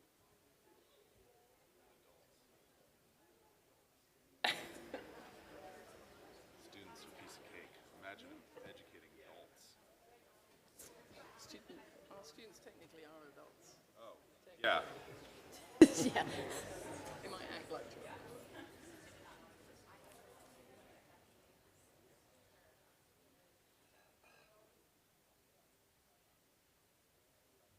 You have the script, right? I do.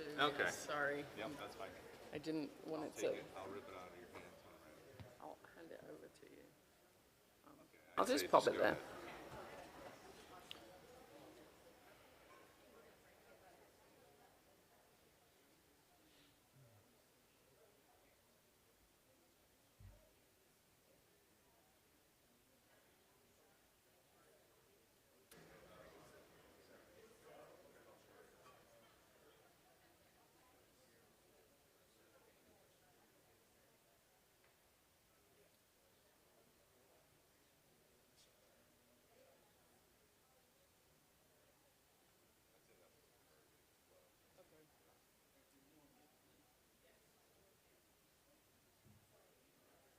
Good morning. Thank you. Thank you for joining us for this session. We are fortunate to have some guests with us today and to engage in a discussion about essential leadership skills in promoting resilience for all. In this panel, we will bring leaders together from around the state who work for organizations that support resilience in a variety of ways. The focus of this discussion will be leadership. Specifically, what are the challenges and rewards of serving as a leader? How do leaders maintain personal resilience, facilitate resilience in others, and maintain optimism despite obstacles and setbacks? We have 3 of our 4 panelists with us. The other one is on his way. I'm going to hand over to Professor Pirish, Simon Pirish, to give some introductions, and then we're going to get started with a few questions for our panelists. I also want to direct you to the screen. There's some instructions to submit questions if you have them, and if there's time at the end of today's session, we will ask 1 or 2 of those audience questions. Thank you. Hello, I'm Simon Parrish. I am an associate professor of biology here at Norwich. I'd like to introduce Rich Holshoe first. Rich Holshoe is a resident of Wantastagok, modern-day Brattleboro, Vermont, and he's immersed in the stories layered within this landscape. He serves as chair for the Vermont Commission on Native American Affairs and is a public liaison and Tribal Historic Preservation Officer for the Elnu Abenaki, members of the contemporary Northeastern Native community. Rich is founder and co-director of the Atawi Project.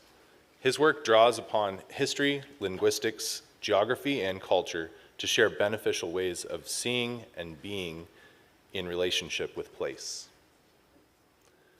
Doug Farnham is the Chief Recovery Officer for the Agency of Administration. After 6 years of military service in the 82nd Airborne, in 2011, Doug Farnham joined the Vermont Department of Taxes and served in several roles: Deputy Commissioner, Policy Director and Economist, and Director of Property Valuation and Review. In 2020, he joined the Agency of Administration and served as the Chief Operational Officer, Deputy Secretary, and was appointed Chief Recovery Officer in August of 2023. He has responsibility for coordinating statewide pandemic and flood recovery efforts and maximizing the value of monies directed to recovery and mitigation by working with philanthropic, municipal, and federal partners. And I forgot to introduce myself. My name is Dr. Amy Welch. I'm chair and professor of the Department of Health and Human Performance. I'm going to introduce Mitzi Johnson. On my left is the former Speaker of the House and served in the Vermont's House of Representatives for 18 years, leading the House through early, high, uncertain days of COVID in 2020. She has a master's in public administration from the Harvard Kennedy School and a Bachelor of Science from the University of Vermont. She is currently a consultant, training and coaching national and international clients in building productive teams and leading through change, and teaches public budgeting and management to master's students. And we've just been joined, thank you, Dr. Levine, by Dr. Mark Levine. He was appointed a Commissioner of Health by Governor Phil Scott and began service on March 6, 2017. Prior to his appointment, Dr. Levine was a professor of medicine at the University of Vermont, a position he still holds. Associate Dean of Graduate Medical Education and designated institutional official at the College of Medicine and UVM Medical Center.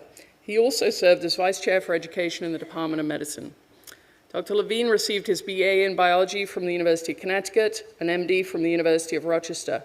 With this experience, Dr. Levine understands the challenges our healthcare system hold for both patients and physicians. This informs his interest in improving public health through policies that foster a culture of health. Thank you all.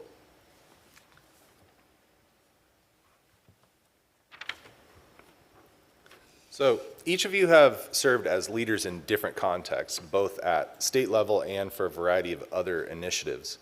Along the way, you've undoubtedly encountered seemingly insurmountable obstacles to achieving your goals. My first question for you today is, how do you manage to keep going when things aren't going your way? Do you have a personal philosophy or perspective that has helped you stay motivated when the going gets tough?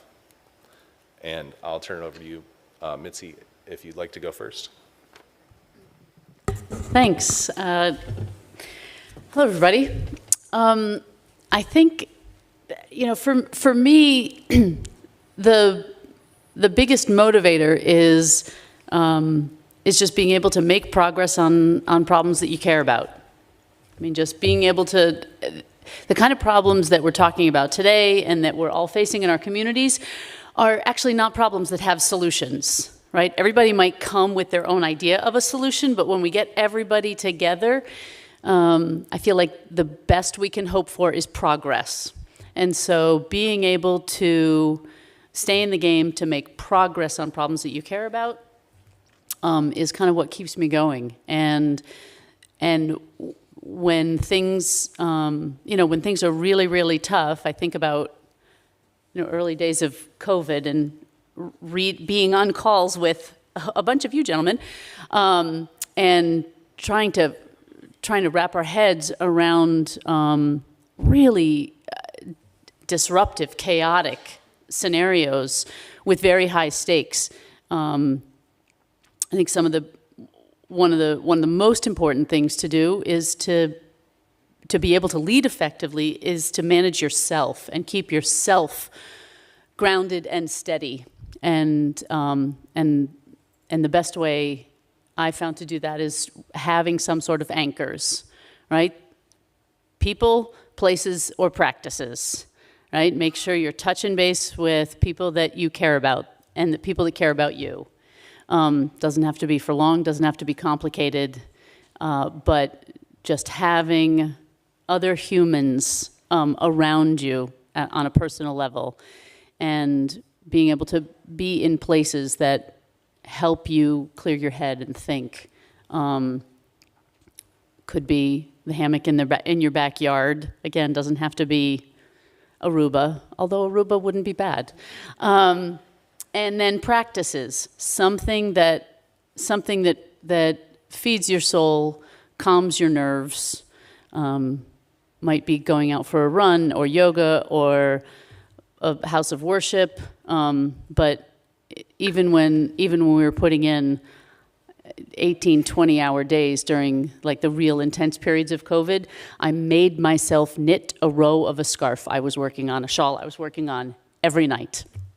I might be half asleep doing it, but just finding that space to clear things out of my head and just be for a moment. So I think for me, it's making progress and staying anchored. Yeah, honestly, a lot of overlap there. I would say on the professional side of things, what you do in the office day to day, I like to use stretch goals. Set goals, focus on the outcomes that I'm trying to achieve, not what I'm doing every day, right? Not the tasks I'm performing, but what am I ultimately trying to accomplish in the next 90 days, the next 6 months, the next year? I bracket those out. I put those on a whiteboard so that I can just keep them as a reminder of why I'm doing what I'm doing. And they shouldn't be unrealistic. They shouldn't be easily achievable, right? That's the stretch term there, is to really put yourself something that's going to push you, but it's not going to break you. Because a lot of us, especially if we're dedicated, we forget that we're human. And that's a lot of the other side of it, right? We are all human. We all have brain chemistry, which Dr. Levine understands much better than me. But if we try to go at 100 miles an hour all day, our quality of work degrades. We cannot do it physically. We are not machines. We are humans. Well, we're biological machines. But we do see a loss of efficacy. So when you're driving yourself, if you drive yourself too hard, you have to be aware that your judgment's becoming impaired, and you can compensate for it. In some situations, you have to, right? You don't have a choice. You're doing those 18-hour days. You're doing those 20-hour days. And, that's an appreciation I gained from my military service, is that you have to figure out how to drive yourself through those situations, but then remind yourself, this is temporary. I'm working on these outcomes right now, and there will be a release from this at some point. On the personal side of things, balance is absolutely key.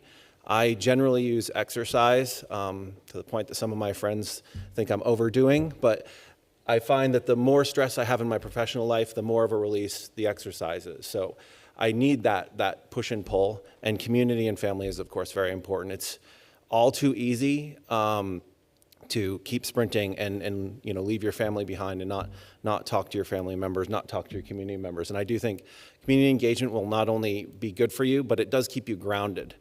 And so those are the main kind of stress management tools I apply. Kwayam ziwi, uli sponzwiwi, we go down namiolan pa kwanon gozian. Good morning, everyone. Good to see you. Many of you for the first time. Pili Nidombak, new friends. Takizi Nidombak, friends that I already have. It's good to be here. Much of what has been said and probably will be said, you're going to see commonality, and I think that's a good place to look when we face troubles. What can we agree upon? A lot of what Mitzi said resonates with me. How do I stay grounded when things get crazy? What's my point of reference? When my way is not the way that's unfolding, what do I do in that situation? I recognize that my way is one of many, many ways. It's only one. It's not about me. But I have to figure out how I'm going to relate to that. So there's that, holding that plurality, holding many truths at once. There's no one truth. I heard a quote the other day that said, when you name truth, it disappears. Because there's not just one truth, there's many. So you have to hold all of them.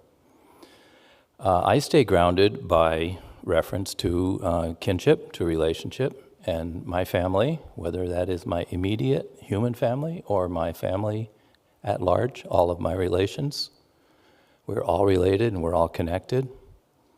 And when something comes up, I try to dig down to the bottom and see what's underneath all of it. What has not changed, what will not change, what never changes. And as a point of reference, I use relationship. I am related to you. You are my family. Somehow. Prove me wrong. I'm innocent until proven guilty. We swim in these waters of modern society, this thing called the state of Vermont. At the moment, we're in this town called Northfield. We're on the campus of Norwich. What do all those things mean? Place them in relationship to each other and you'll get a better idea. Where do we stand right now and what are we going to do going forward? I orient myself in space, not on a line, not a temporal line going from here to here. I'm in the middle. I'm always in the middle. Everything moves with me. You move with me. All my relations move with me. I move through space. I came here today from Wontastagok, what you know as Brattleboro. It's always been Wontastagok. That didn't change.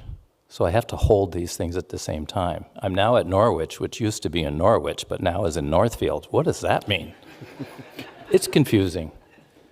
But go down to the basics. Relationship, connectedness, balance. You spoke about balance. That's my word for that. I brought this as a reminder.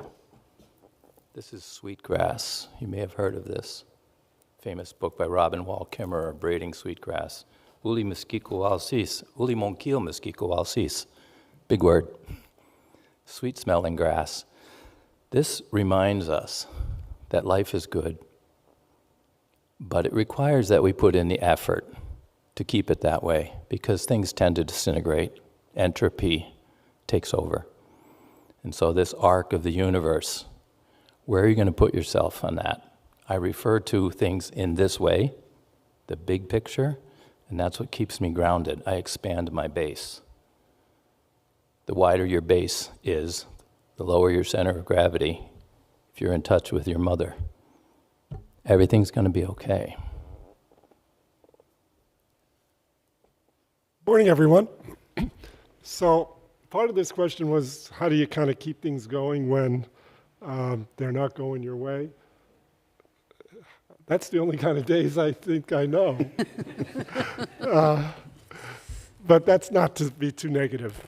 This may sound silly, but I do have a T-shirt that has the words, "Always remain positive" on the front. And I actually take that as a mantra because it really does position me well. You heard a little bit about what I'll call a sense of purpose earlier.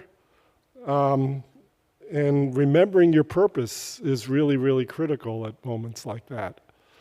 In my case, most days, the work I do is the work I love to do. And you have to remember that and explicitly pay attention to that, because that kind of sentiment you have is a motivating and driving force. I think many of us who have been in state government, we kind of are magnets for controversy. You'd be amazed at the things that get controversial, but they get controversial. And just being able to sort of understand that and then manage things to your advantage. So I heard the word COVID mentioned, so I guess I'll follow up on that. You know, there were some issues about what we call health equity, racial injustice, that we learned about early in COVID. We meaning Vermont, but also the nation at large. And it turned out that there were people who were getting much sicker and had worse outcomes, who we weren't recognizing that. We weren't collecting the data on race. We weren't collecting the data on a host of factors that would have helped us recognize that earlier. And then some of those inequities led to problems with access to things like testing, access to treatments, to vaccinations. So obviously controversies erupted around that, but you take that and you run with it, and you turn it into a position of strength, because you know what to do about it once you've recognized that it indeed is a problem. So I think not only being positive, but standing on principled ground is pretty helpful.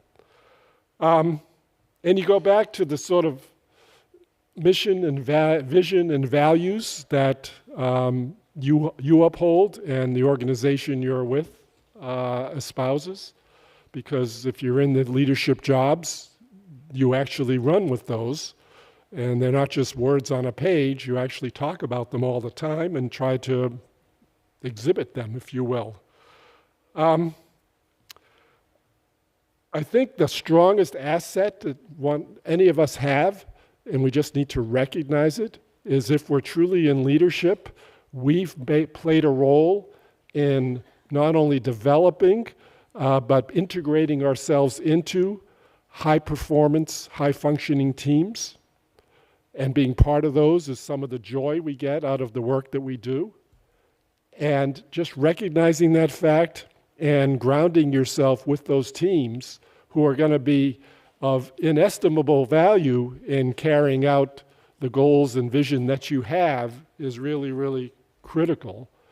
And sort of reconnecting with them and recharging them is really, I think, a way of dealing with some of these kinds of stresses. And I think maintaining perspective.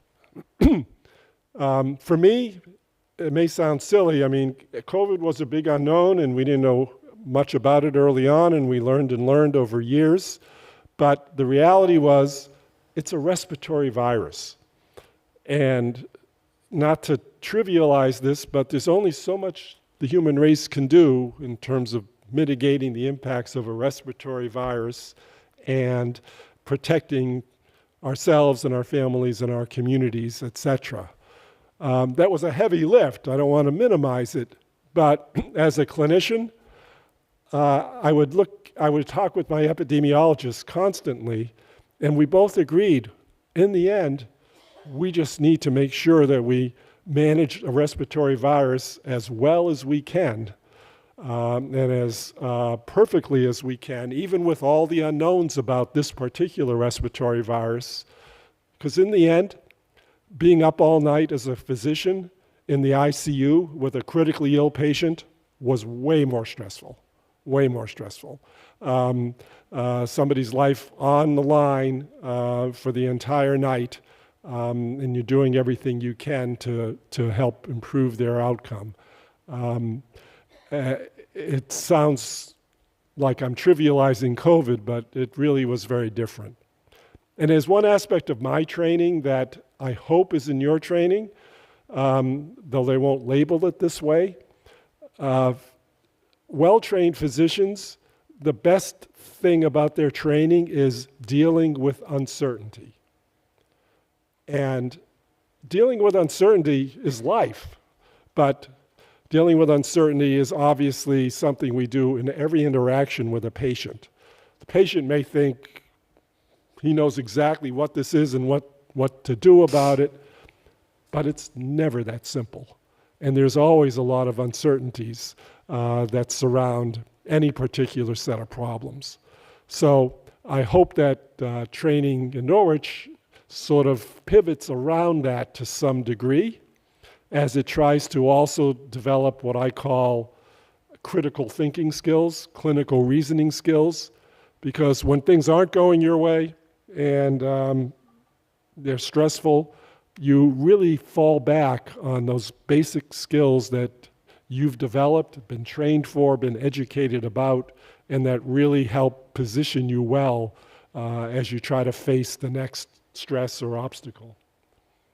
Otherwise, I agree completely. You got to get up in the morning and exercise because you need something to put out endorphins in your brain.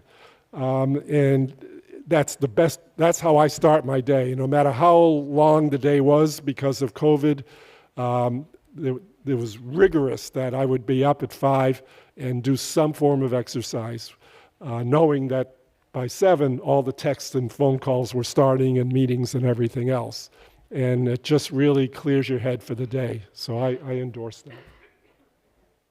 So before we go on to our next question, I'd like to remind everyone that if you have questions for our speakers, I've given you an opportunity to enter those in at this website. So I've got instructions over there on the screen. Just go to that website and you should be able to enter your questions. And if you see me checking my phone in a moment, I'm looking at your questions, not answering text messages.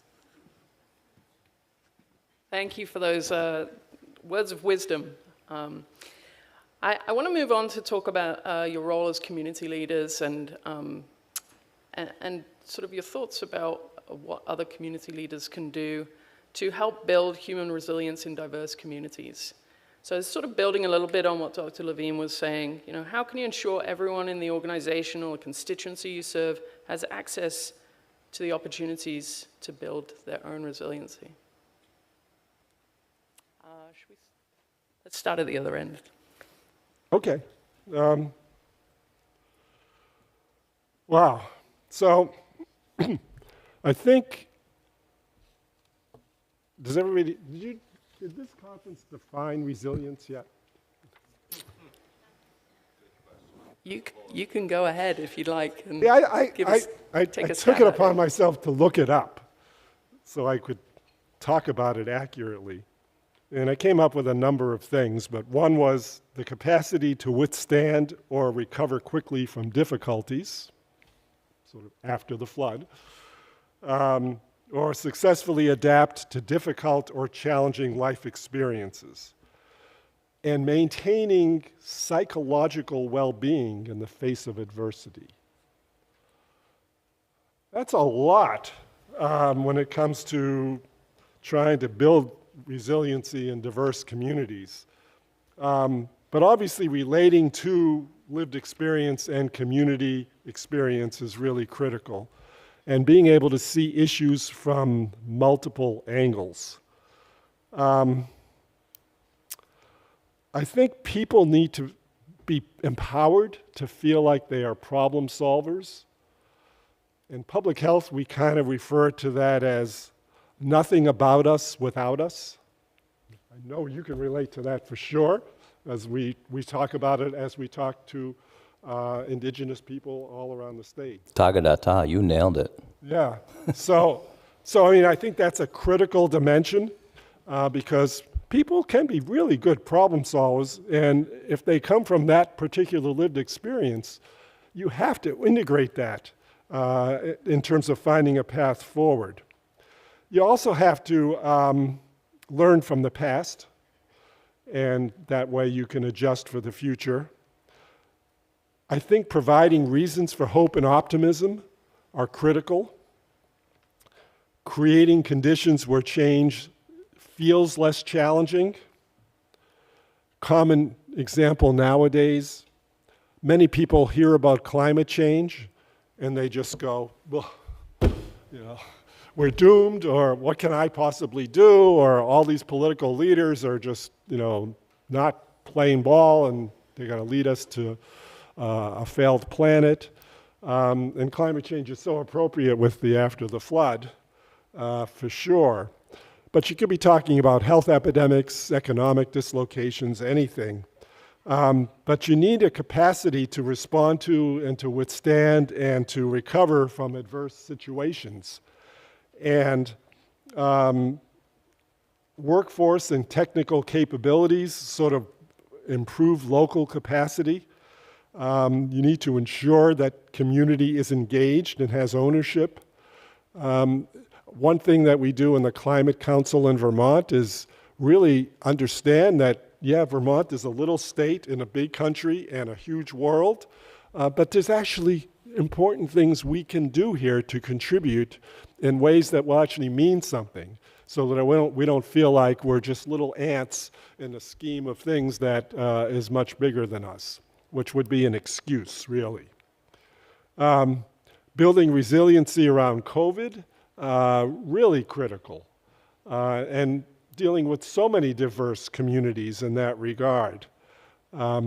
Part of the ways you do things is showing that you can be calm under pressure, which hopefully the governor and I exemplified.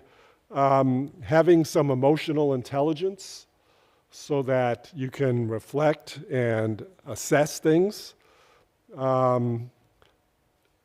Modeling self-learning, because everybody learned a lot right away, but being transparent and honest that there are things that you're learning at the same time everyone else is, because this is a never-before-seen pathogen on the planet, and we have a lot that we don't know. Showing that you have a purpose-driven approach to really lend some authenticity to what you're doing. And really, again, this team-based things and cultivating relationships and having a robust professional network you can learn from and gain support from. In my case, yes, I'm a physician, but I had a community of physicians, and I had societies, if you will, of physicians as well, professional organizations, which I found very important, whether they were in Vermont or other state health officials across the country, people in federal government like CDC, really developing that resilience and being able to move forward requires a whole community of people.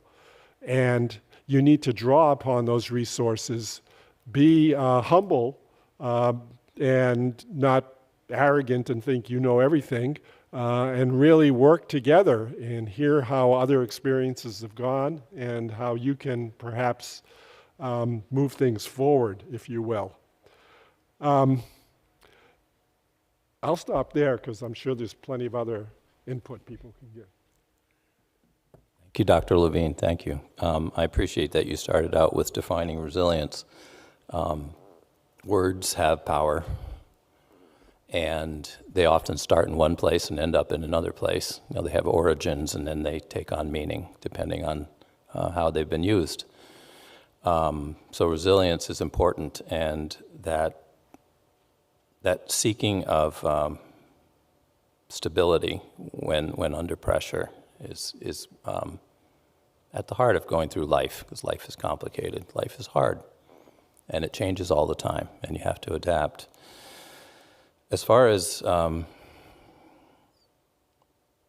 providing a measure of that to the communities that I work with, I work most immediately with contemporary Native communities here in the state. If you follow the news, there's a great deal of political challenge in the air right now. And so I deal with that, and the people that I work with are feeling that. There's a lot of deep, deep feelings. I think it's, again, important to recognize that there are many ways, And what one person defines as a way is their way, and that's okay. And there are other ways. Traditionally, leaders in our communities serve entirely at the will of their communities. There is no hereditary position. There is no election for a term and then you get to hang on till the end. You're there as long as they want you there. And if they don't want you there, you're out. And that's because you're one of them. I am one of many. And so I do this for the people.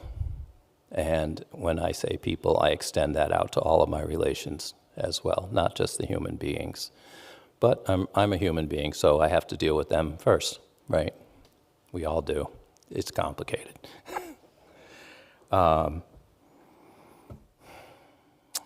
Yeah, so it's important for everyone in that community, which sees itself as being on a circle, not a pyramid, not a hierarchy. It's a circle. Everyone is the same distance from each other, for them all to know that they have a voice and for them to be heard. And if you were to ask me, why am I here? Why are any of us here? We're here to take care of each other. That's my mantra. I'm here to take care of you. And I think if I can do that to the best of my ability and provide that example, hopefully that becomes reciprocal and you take care of me too. And so basically we or I speak for myself, I think of it as I have no rights. I have no rights, I have responsibilities. And if I am responsible to you, that will come back. And I don't have to worry about my rights. They'll be taken care of. That's it in a nutshell. So I think I'd start off by saying, plans are good, plans are important. I've worked on a lot of plans. They're important frameworks, they're important documents and kind of guiding tools, right? But in any event, a good leader will need to stop and evaluate that moment and that population. Winooski is a great example for me. That community has changed a great deal over the last 20 years. And so if you assume that you know the population in a particular community based on what, 10 or 20 years ago, you're going to communicate with them incorrectly. You're going to make mistakes. You're going to leave people out. So at the time of the disaster, you need to take that plan and really evaluate, okay, in this moment, who do I need to engage with? Who don't I know enough about? Because depending on the population you serve, I serve the entire state, so I definitely don't know all the people in the state or all the communities. So you have to acknowledge the gaps in your knowledge and take steps at that point in time to figure out how best to fill them. Now, you can't just do a check-in and done, right? You have to have a feedback mechanism that as you go forward, people are included and they're able to tell you when you're messing up. Because we're humans. We're always going to make mistakes. And we're never going to get everyone on that first connection. You're never going to include everyone when you do that outreach.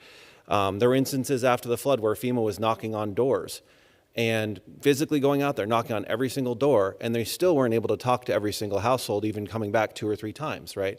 Some people, they don't want to engage in the conversation, and that's their right. But you have to give them those multiple opportunities. You have to keep engaging. I think there's always a stress between the urgency of the moment and protection of human life and property, and how thoroughly and how repetitively we communicate. There's no perfect answer there. It always has to be in the moment. Okay, how much can we include people in this decision? And I tend to like to consume information, analyze, and make decisions.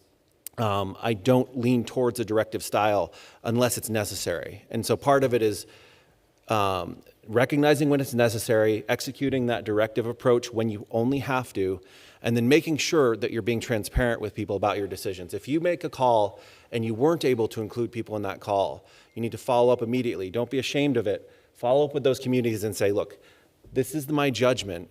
I did this. If this, doesn't work for you, how can we mitigate that? How can we make this work going forward, and how can we improve it? But based on the urgency of certain situations, you're going to have to make that call sometimes. I know that Mitzi had to make a lot of calls very quickly, very outside the traditional legislative process, which is rather deliberative, but we created over 200 programs with coronavirus relief funds in the space of months. And that was a partnership between the legislative and executive branches. Over 200 programs. Normally, if we create 5 to 10 programs a year, that's a lot, Maybe right? a biennium. Right. So that was a massive amount of decision making, and we didn't get everything perfect. But the best programs, we circled back and we found out where our mistakes were, and we, in good faith, tried to address them. I'd like to sort of circle back on that definition of resilience, right? And in a practical way, I think of it as an ability to withstand stress and an ability to recover and adapt from stress. And one of the things that helps a group of people withstand a difficult situation is understanding what the parameters are and understanding what you're working towards, right? So in something like a flooding situation, obviously what you're working towards is primarily maintaining health and safety, and secondarily protecting, property and environmental surroundings as much as possible. And sort of the tertiary responsibility there is making sure that you are setting yourself up in some way for a stronger future. But if in the whatever situation your community is going through, if there's a small group of people who have all that information, who are making all the decisions, and really deeply understanding it, means there's a lot of people left out. And if the people on the edges of that decision-making circle don't have a good understanding of what the problem is, what the constraints are, what you're looking towards, then that community is going to start exhibiting some very typical human behaviors of what happens when they're sort of out of the bounds of stress, right? You're going to start experiencing in some way fight, flight, or freeze, right? We are biologically, evolutionarily wired to react to threatening stress in certain ways.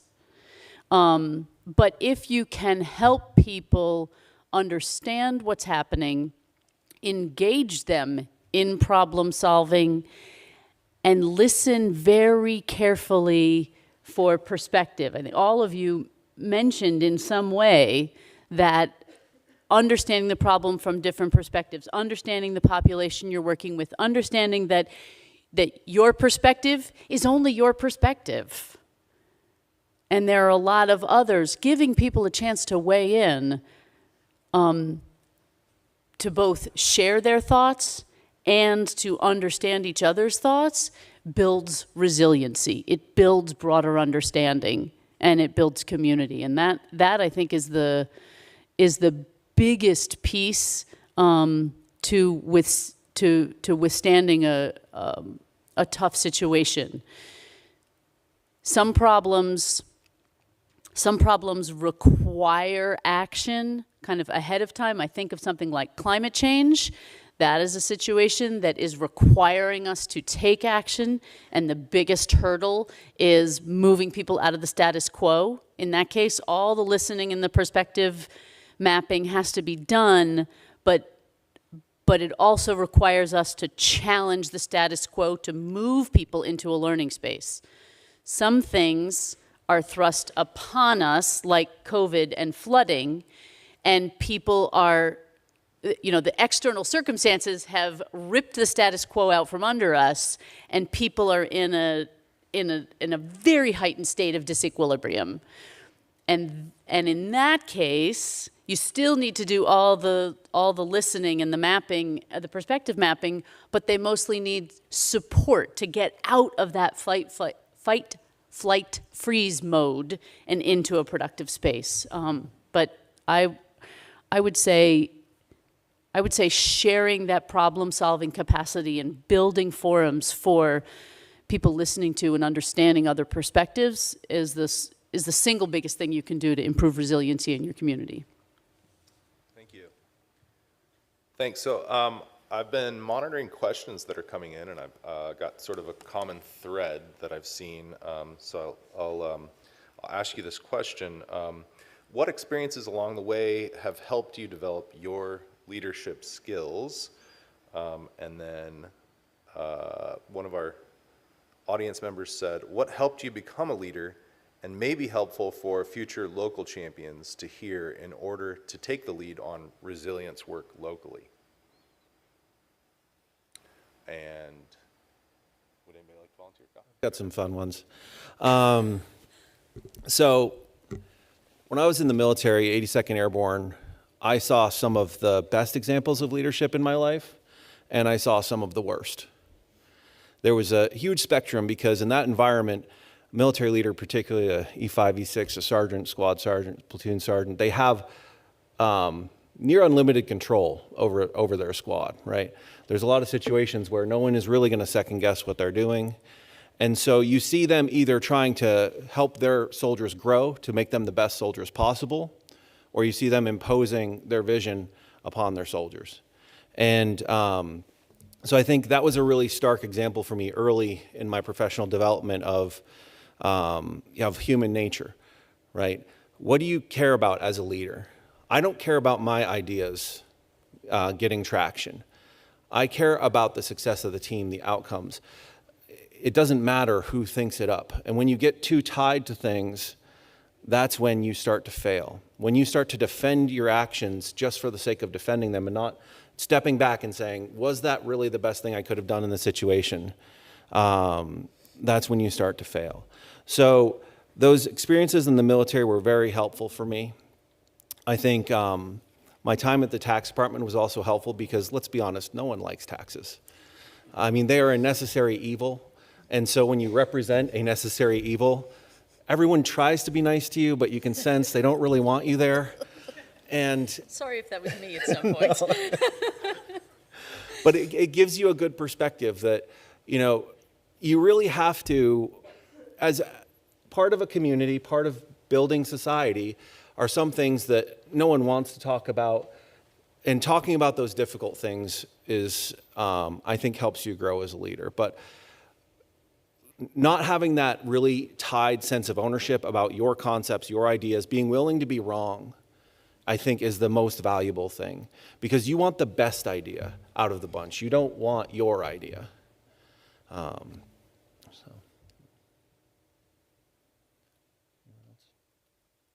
can say something about that. How did I end up where I am right now? And what led me to this place? I don't know. It happened. Some of it is about accepting. This is what's in front of me right now. So the framework that I see when I think about that puzzling question is constantly broadening.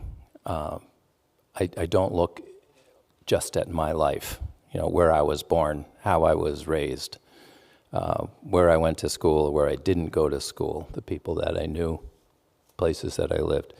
I try to go way, way, way, way back and recognize this is the story of humanity, this is the story of creation, this is the story of this planet. And when I can broaden that perspective, I'm going to be able to draw upon it and respond in a better way, and this is where I've ended up. Some of the ways that I think and feel today, I did not hold 10 years ago. It's a constant process of adaptation and evolving and responding in time. And also looking forward. All of those who are not yet here, what are they going to have to work with? And so it's just that broad reference in time and space, which happens to be the meaning behind the name of my nonprofit. Atoi is a Benaki word that means together in time and space. It's a wonderful word, a wonderful concept. We don't really have something equal to that in English. It describes where we all are together. So that's how I ended up here. I don't know where I'm going, but it's okay. I actually have one tie-in. Something I wanted to mention in the earlier topic that does relate to this as well is that as a leader, particularly if you enjoy tackling tougher challenges, if you enjoy working on things that are boring or frustrating for other people, you should never feel shame at being happy. I think in our culture, there's this expectation that if you're working on something tough and if you're working on something that deals with human suffering in particular, that you're always going to be unhappy, you're always going to be angry. If you're not angry, you're just not doing it right. You need to be angry. I think when you start to go down that whirlpool, it's not going to improve the quality of your work. Everyone deserves to be happy. And I'm really glad that in this last round of disasters, and it started to emerge in COVID a lot more as well, that mental health and the importance of that in our approaches, I think it's key that we are open and that we talk about mental health and that we work to improve it. And it's not this outlier thing that affects just a small portion of the population. Everybody is vulnerable. Everybody needs sometimes to make adjustments to their approach to life. And I think that's just one thing I really wanted to say is don't feel shame for being happy just because you have a tough job. You should be able to do both. I can build on that a little too, but so actually one of the first formative aspects of my leadership development was coaching 5th through 8th grade girls basketball. And the girls were a little bit of a challenge, but it's really the management of the parents that is the challenge. So learning actually to navigate those waters, do what you thought was a good job with your team and with their development in all ways, not just athletic, but the diplomacy that was needed in dealing with the parents was really, I thought, formative for me and enlightening. Otherwise, I think leadership development for me has been competency-based, if I could use those terms. Before I was health commissioner, and I was working not only practicing medicine, but teaching and administering educational programs, I had a lot of programmatic development of medical student, intern, resident kind of education. And it's all very much competency-based, but in the old days, nobody explicitly recognized those competencies. And now, in current times, we are very compulsively recognizing them. I talked about leading teams earlier, big part of current education, and it doesn't really mean only medical education, so any of you should be involved in understanding the power of teams and the transformative nature of having a bunch of minds coming to the table and not just one. But also, explicit attention to things like communication and interpersonal skills and professional qualities. All of that is so, so important. I think the best leaders seek feedback and accept feedback, whether it's just great or whether it's some things to work on. Because if you honestly listen and understand where people are coming from as they provide that feedback, you grow and develop in a more positive way. And then I think it's important to be stressed constantly.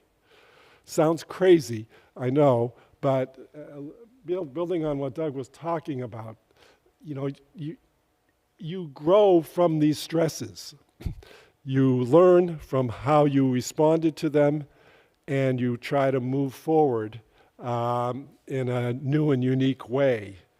And again, COVID and magnet for controversy, there was a point in time where we were doing all the right things with regard to the virus, but it was sort of obvious that, maybe instead of being super compulsive about mandating a vaccine or mandating wearing a mask in whatever circumstances. If we could sort of get people to stop worrying about that and not focus ourselves as much on it, even though we could still do the right things by recommending things, etc. Because there was a point in time where we had to start paying attention to mental health. We had to start paying attention to the explosion in substance use disorder. We had to pay attention to the exacerbation of all kinds of chronic diseases because people had adopted poor lifestyle habits during the early days of the pandemic in terms of inactivity, nutritional and substance use and tobacco and things of that sort. We had to pay attention to so many compelling societal health and other problems that if we just kept choosing to focus on wearing a mask, it's like you've lost the big picture and you're harming people actually, not helping them, because you're avoiding talking about these other issues that are really coming to a head. And as you've all seen now, post-pandemic, the sequelae are just tremendous. I didn't even mention the educational sequelae. What happened to the kids in school? Did they develop appropriately from a social, emotional, and academic standpoint? And what did they lose? So we really needed to worry about them more than if they actually wore a mask in school, because it was so much more important at that point in time. So all those things together, and I'll just put a pitch in for you're never too old for leadership development. So when you have opportunities in whatever career you're in, there may be professional societies, etc. Taking advantage of those things, I've been amazed at how much I've learned, even as recently as 3 months ago, by being able to participate in some of those leadership development opportunities. Well, and some of those opportunities include things like there's some actually really good TED Talks out there, Khan Academy, Harvard X. There's a bunch of universities that offer free online courses on specific things that are really helpful. I would say one of the most helpful things is if you have an opportunity to be in a situation where you're a little uncomfortable, working with people that are smarter than you and feel like maybe you don't belong in that room, do it, right? It's the way you push yourself. And it's scary. And if it's a little bit scary, then you're doing it right. If you're walking into a space where you're totally comfortable and you absolutely feel like you belong and you're hoping to deeply learn from that situation, you may, but and there are situations where you need that feeling of safety and belonging. I don't want to minimize that, but there's a lot of growth and exploration that happens when you're, I don't know, Speaker of the House and thrown in over your head in a global pandemic and having to rewrite rules of democracy and invent government on the fly, hypothetically. And there's a lot of good stuff that can happen there if you're really anchored on being curious, on learning. I think I'm gonna push our definition of leadership a little bit. The traditional definition of leadership is the person at the top. In a bunch of the training and consulting that I do at this point, I help people disaggregate leadership from authority. So think of leadership as the verb, right? So practicing leadership is making progress on collective problems. Authority is the title, right? So, and people in authority have an opportunity to practice leadership, and some of them have done tremendous things in their title. I watched you at a whole lot of conferences, Dr. Levine, practicing leadership from a position of authority. I also saw plenty of other people in that same time in positions of authority practicing no leadership whatsoever, right? Not making progress on collective problems. And so one of my favorite examples of this is many, many years ago, I worked for Hunger Free Vermont, and we were working on getting more breakfast in classrooms across the state. That has made tremendous progress since then, but some of the pushback was, so you start talking with teachers and school boards are your logical partners, and we were starting to get pushback. And so we would go to the principals, right? When you don't get what you want, people often go to the next higher level of authority to see if they can make it happen. It's sort of a natural inclination. And the principals weren't going to do anything that the school boards and the teachers weren't jumping in on. They thought it was a good idea, but weren't sure about the logistics and the timing of the buses and the mess in the classrooms. And then we had a janitor step forward and say, wait a minute, if the problem is potential mess in the classroom and the garbage cans being overflowing, or whatever, why don't we just change, in this one particular school, he said, why don't we just change the time that we do garbage collection, and we can get more larger containers, and we can schedule things to get the breakfast garbage out really early, so it's not disruptive during the day and it's not making a mess. And he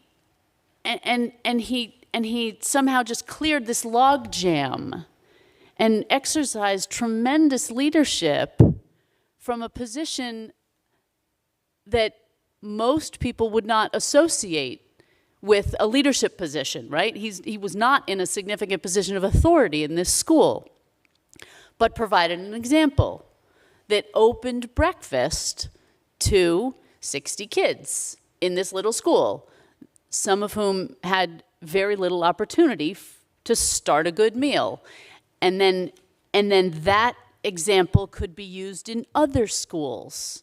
And there's a lot that you can do from any position within a system if you really look at understanding the system around you. We often say that leadership failures are most often diagnostic failures. So if you assume that you can practice leadership from anywhere in a system, and your main focus is curiosity, so understanding perspectives, assuming that other people have good input to add and have valuable perspectives to add, and work to really understand the system that you're in, you can actually come up with very creative solutions to make progress. And just doing that over and over and over again, developing that diagnostic muscle, that listening muscle, that problem-solving muscle is a huge piece of leadership development.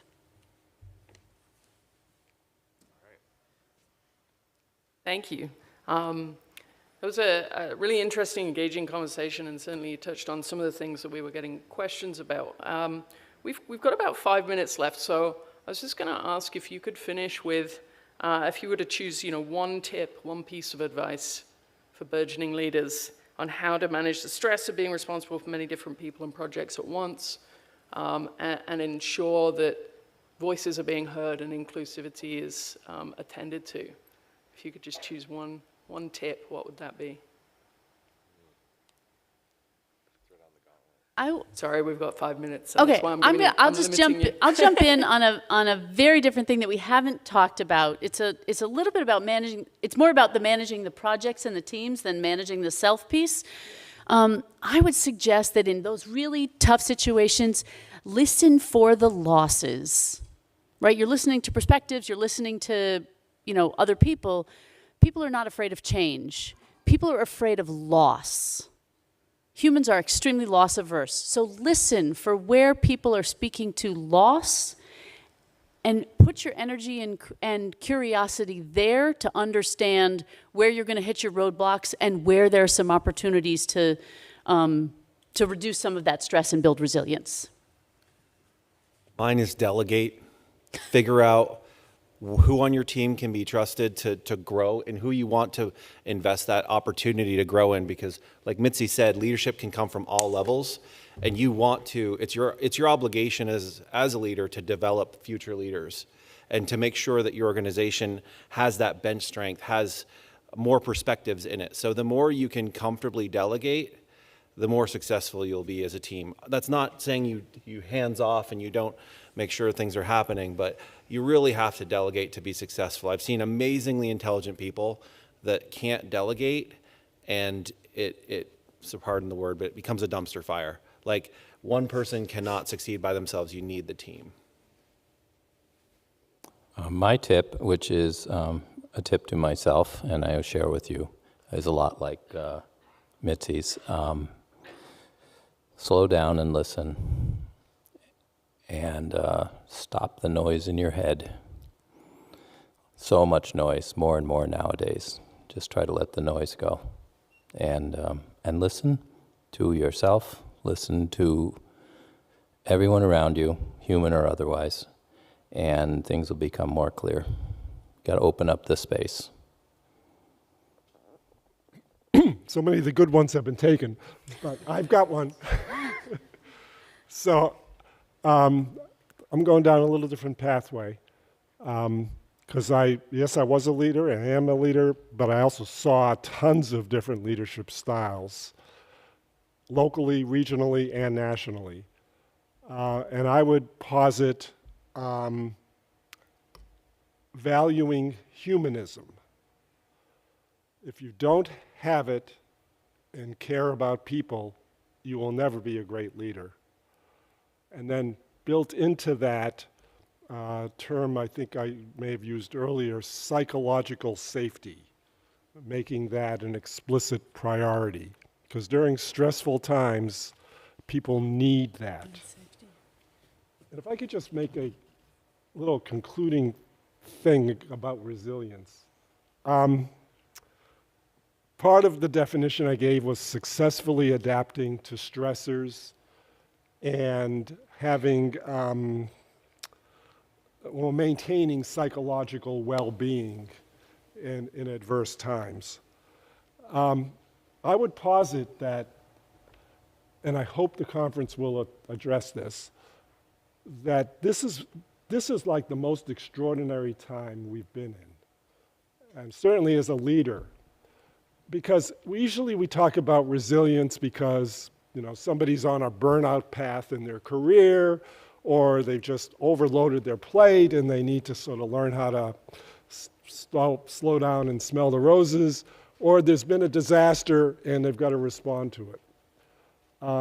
But we've essentially been through, 3+ years of a pandemic with all of the sequelae we talked about.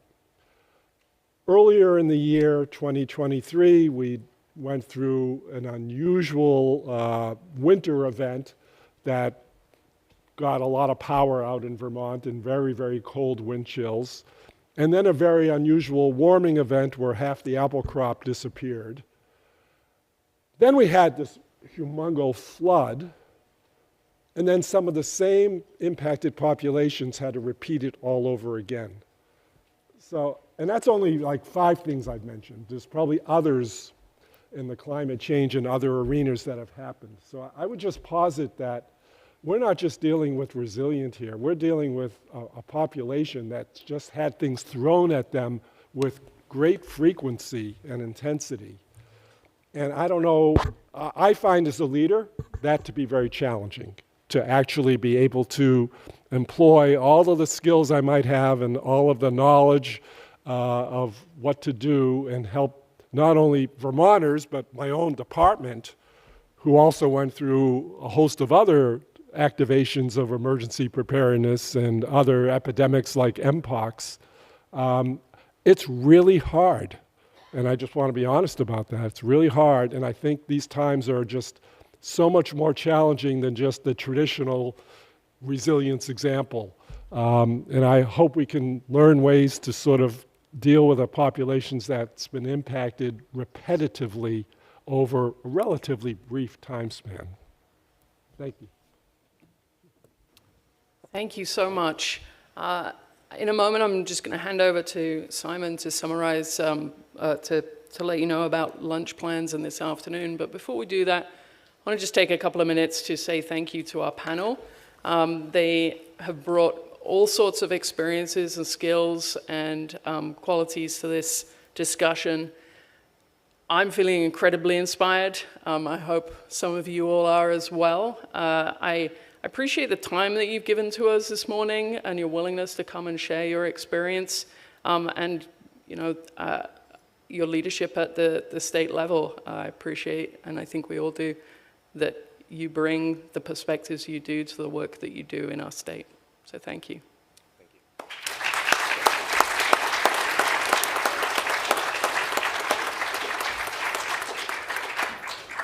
So please join us for lunch. Lunch is being provided in Milano Ballroom just to the north of this building.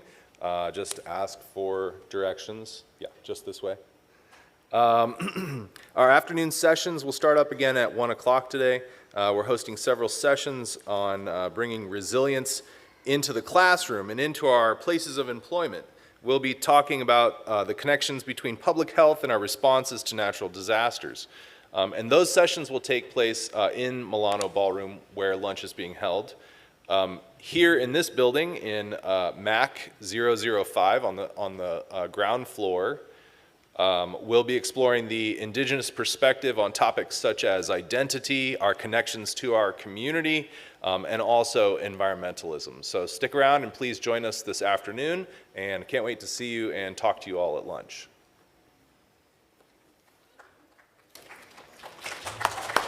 We haven't really